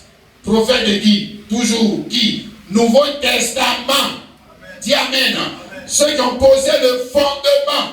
Alléluia. Et maintenant, on dit ici, l'église s'achève. À quel moment? À la voix du 7e ange. Nous sommes à la voix du 7e ange. Quelqu'un comprend? Alléluia. Ou la révélation du mystère de Dieu dans des hommes. Alléluia. Car Dieu, qui autrefois était inconnu, est en train de se faire connaître. Faire connaître quoi? Son plan. Faire connaître quoi? Son enseignement. Faire connaître quoi? Sa nature. Faire connaître quoi? Son opinion. Alléluia. Au travers de qui? Son corps. Des hommes. Tu m'as compris mon frère? Dis Amen. Et cette révélation prend fin à la voix du 7e ange. Dis Amen. Et si tu as l'Esprit de Dieu, tu dois être capable d'identifier cet ange. Si, frère, non. Il ne faut pas nous mettre dans le flou. Il ne faut pas nous dire que non, ça c'est le son au ciel. Non. Non, tu n'as pas dit que l'Esprit qui a écrit ça, il est en toi. Hein? Ah, tu vois, si l'Esprit qui a écrit ça en toi, tu dois identifier la pierre. Parce que 7e ange, c'est aussi quoi? Une pierre qui entre dans la construction de l'église. Amen. Si je te dis, frère, autrement, c'est que tu n'as pas l'Esprit de Dieu. Dis Amen. Nous sommes capables capable de dire que cet ange-là, c'est William Branham. Pourquoi? Parce que l'Esprit de Dieu en toi peut être capable de t'amener à identifier, même ici quand tu vois un chrétien, un serveur de Dieu. Je dis, si l'Esprit de Dieu en toi, tu dois être capable d'identifier s'il fait partie de l'église ou pas. Amen. Quand tu n'écoutes pas prêcher, tu ne sais pas ce qu'il dit. Voilà. Tu dois savoir. Tu ne peux pas dire que non, on ne juge pas quelqu'un, on ne juge pas quelqu'un. Comment on ne juge pas quelqu'un? Tu ne peux pas dire que Jésus est en toi. Si Jésus est en toi, il doit t'apporter son jugement. Tu ne sais pas ça? Aïe. J'ai dit, si Jésus est en toi, mais c'est que tu dois connaître son jugement.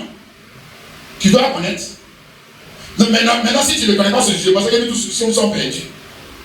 Parce que si tu ne connais pas le jugement de Jésus, comment tu vas faire ce que Jésus aime, et il va faire ce qu'il n'aime pas? Comment tu vas faire? Si tu ne le connais pas. Tu dois connaître. Et pour connaître le jugement de Jésus, il faut que Jésus-Christ, dont le jugement est mystérieux, dont la volonté est mystérieuse, il conçoit ce jugement en toi. Tu ne sais pas ça? Autrement, comment Pierre aurait pu identifier Jésus si le jugement n'est pas conscient en lui? Comment cet homme, Jean-Baptiste, aurait pu identifier Jésus si le jugement n'a pas été conscient en lui? Donc, dans chaque âge, la révélation du mystère vient par un homme. Mais l'homme là, il est quoi? Il est l'incarnation de la conception de Dieu pour le jour. Alléluia. Amen. On peut voir ça ici dans 1 Corinthiens chapitre 2. 1 Corinthiens chapitre 2, je lis ça rapidement pour toi, à partir du verset 1 Corinthiens 2, à partir du verset 12. Or, nous n'avons pas reçu l'esprit du monde. Nous, on va dire que nous n'avons pas reçu l'esprit du monde religieux. Parce que quand on dit esprit du monde, bon, souvent, encore, c'est là qu'on n'a pas l'esprit de Dieu. Ça va dire que quand il dit que monde là, il parle des pédés. C'est comme ça que lui, il a compris. Non, c'est pas de ça qu'il parle. Il parle du monde religieux. Monde politique. Amen. Monde traditionnel. Amen. Nous, on n'a pas l'esprit. Parce que si tu as tout l'esprit, tu auras le jugement. Je te dis. Aïe. Parce que tout est une question de conception de la pensée. Ce que tu dis là, qui t'a donné ça? Qui t'a donné cette pensée? C'est le démon qui c'est Dieu. C'est comme ça. C'est comme ça que ça marche. La pensée que tu as là vient de quelqu'un. Tu as envie de dire que ça vient de toi. C'est pas vrai. C'est quelqu'un qui t'a donné ça. Et toi, tu as exprimé ça. Et puis peut-être que c'est par toi que la pensée a commencé. Et comme ça a commencé par toi, tu peux penser que c'est Dieu qui est derrière, alors que c'est le démon qui était avec toi depuis le début. Et puis par toi, tout le monde a commencé aussi à porter petit caleçon rouge. Tu as compris, non? C'était la pensée du démon au départ. Et puis maintenant, les chrétiens bizarres, que eux on les a mal enseignés là, et disent que c'est le cœur, que même s'ils portent petit caleçon rouge, c'est pas bien grave, ils seront au ciel. C'est eux qui croient comme ça. Ils ne savent pas que tous les hommes qui sont là, ils sont quoi? Ils sont des postes récepteurs et transmetteurs de la pensée de qui? Mais celui qui est le Dieu. Celui qui est le Dieu. Ils ne savent pas ça. Hein? Parce que ici on a parlé seulement de l'église. Mais si on souhaitait passer sur l'église du diable, tu allais comprendre que c'est la même chose. Ce sont des esprits. Tu as habitué, ce sont des esprits. Ou on va dire des pensées. Tu ne sais pas ça. Mais il faut qu'il y ait des hommes pour exprimer. C'est pour ça que Paul dit que nous, on n'a pas reçu l'esprit du monde. Parce que l'esprit du monde existe. Ça existe. Mais l'esprit qui vient de Dieu, afin que nous connaissions les choses que Dieu nous a données par sa grâce. Donc, quand tu as reçu l'esprit qui vient de Dieu, tu dois connaître les choses aussi qui viennent de Dieu. Amen. Tu dois connaître les pasteurs qui viennent de Dieu. Tu dois connaître l'église qui vient de Dieu. Tu dois connaître les prophètes qui viennent de Dieu. Tu dois connaître les choses qui viennent de Dieu que Dieu t'a donné pour pouvoir t'édifier. Tu dois les connaître. Mais tu dis que j'ai reçu l'esprit qui vient de Dieu. Et puis tu es en train de maudire ce qui vient de Dieu. Tu recherches ce qui vient de Dieu. C'est le démon qui est en toi. Si, c'est l'esprit du démon qui est en toi. On va dire que l'esprit de la religion qui est en toi. C'est pas vrai. Et nous en parlons non avec les discours anciens, la sagesse humaine. Et ce que j'essaie de dire, non, l'église n'a pas de dire, et le grec dit quoi, le hébreu dit quoi. Non, on parle là-bas. On fait quoi avec ça? Et les Paul, ils ont fait pareil des choses comme ça. Donc, nous on veut donner la pensée. L'Écriture même dit quoi sur avec l'Église.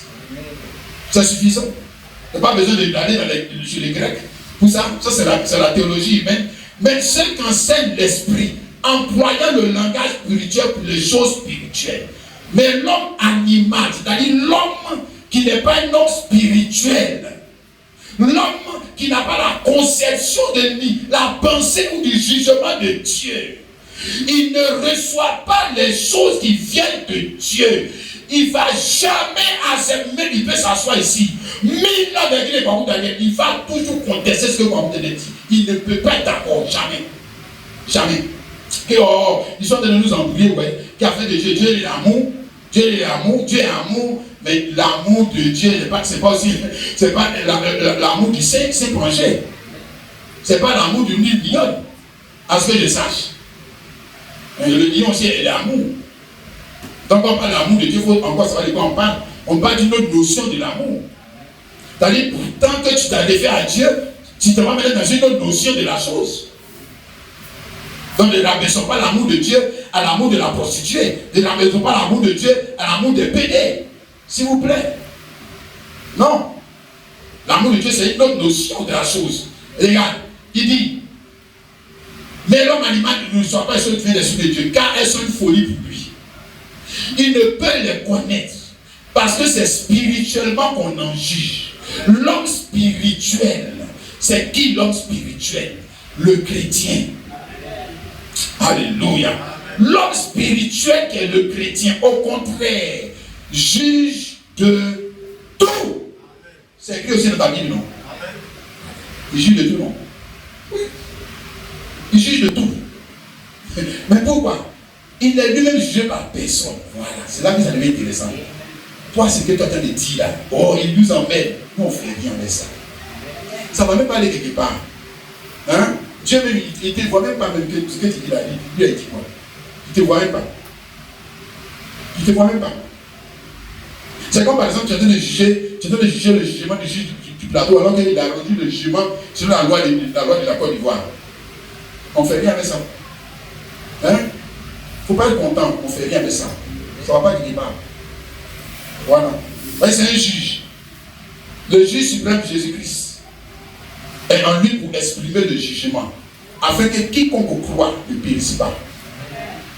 Oui, c'est le jugement qu'on exprime. On dit prêcher l'évangile. On exprime quoi? Le jugement de Dieu.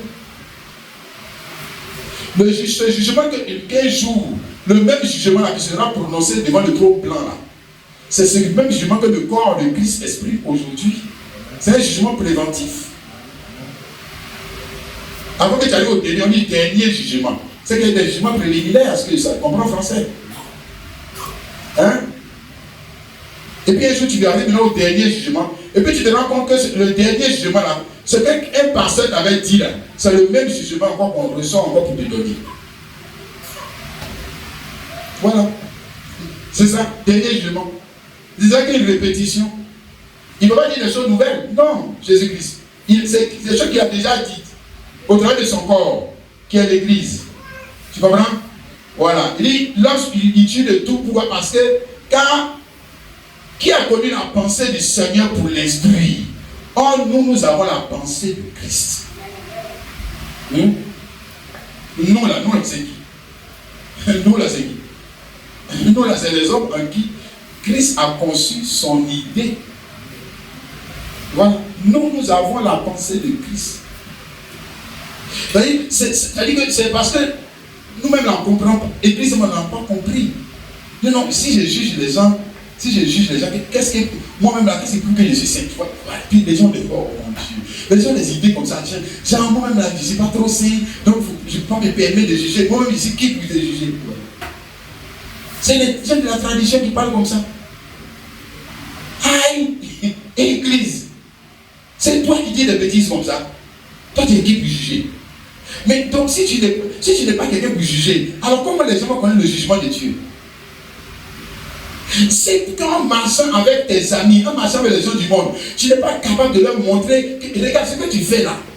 Dieu n'aime pas. Ça veut dire que, et puis il va te dire que toi tu as dit avec Dieu ou tu as dit avec Dieu. Moi, c'est ce qu'il te dit là.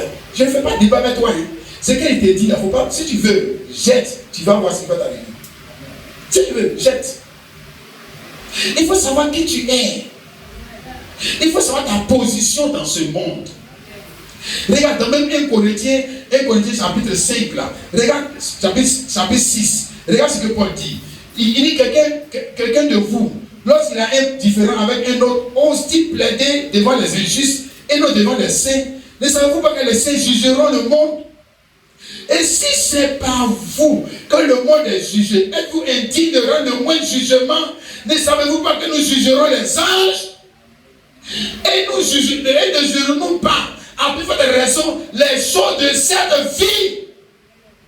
Frère, ceux à qui il parlait, c'est les Corinthiens. Hein. Il dit que c'est des gens qui sont des bébés charnels. Il a dit ici, regarde, je te montre, hein, frère, je te montre qui tu es. Regarde, 1 Corinthiens 3. Pour moi, frère, ce n'est pas à des hommes spirituels que j'ai pu parler, mais comme à des hommes charnels, comme à des enfants en Christ. C'est des gens comme ça, il dit que vous pouvez juger de tout, et que tous les choses qui sont sur la terre, là, vous avez le pouvoir, dessus le pouvoir de prononcer des jugements. Il ne parle pas des supermans. Tu as compris? Voilà, il ne parle pas des supermans.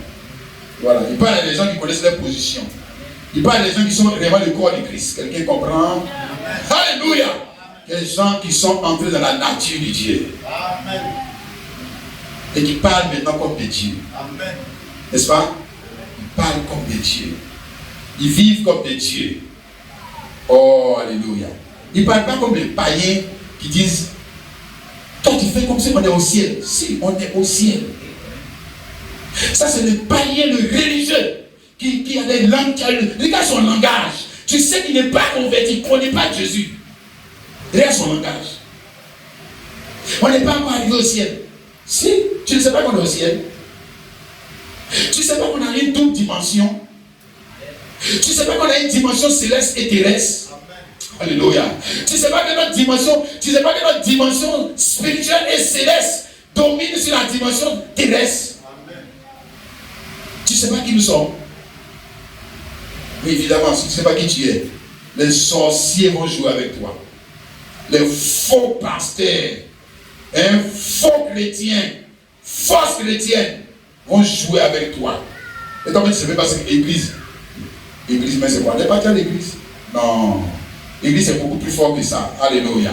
On va terminer avec ce passage 2 Pierre, chapitre 1, verset 3 à 4. Comme sa divine puissance nous a donné tout ce qui contribue à la vie et à la piété au moyen de la connaissance de celui qui nous a appelés par sa propre gloire et par sa vertu, lesquels nous assurent de sa part les plus grandes et les plus précieuses promesses, afin que par elles vous deveniez participants ici sur terre de la nature divine, en fuyant la corruption qui existe dans le monde par la convoitise. Alléluia. Amen. C'est ça formidable, mon frère, ma soeur. Nous allons nous arrêter là. Comme on a dit le dimanche prochain, nous allons parler sur l'église, mais de son service ou de son objectif. De son objectif.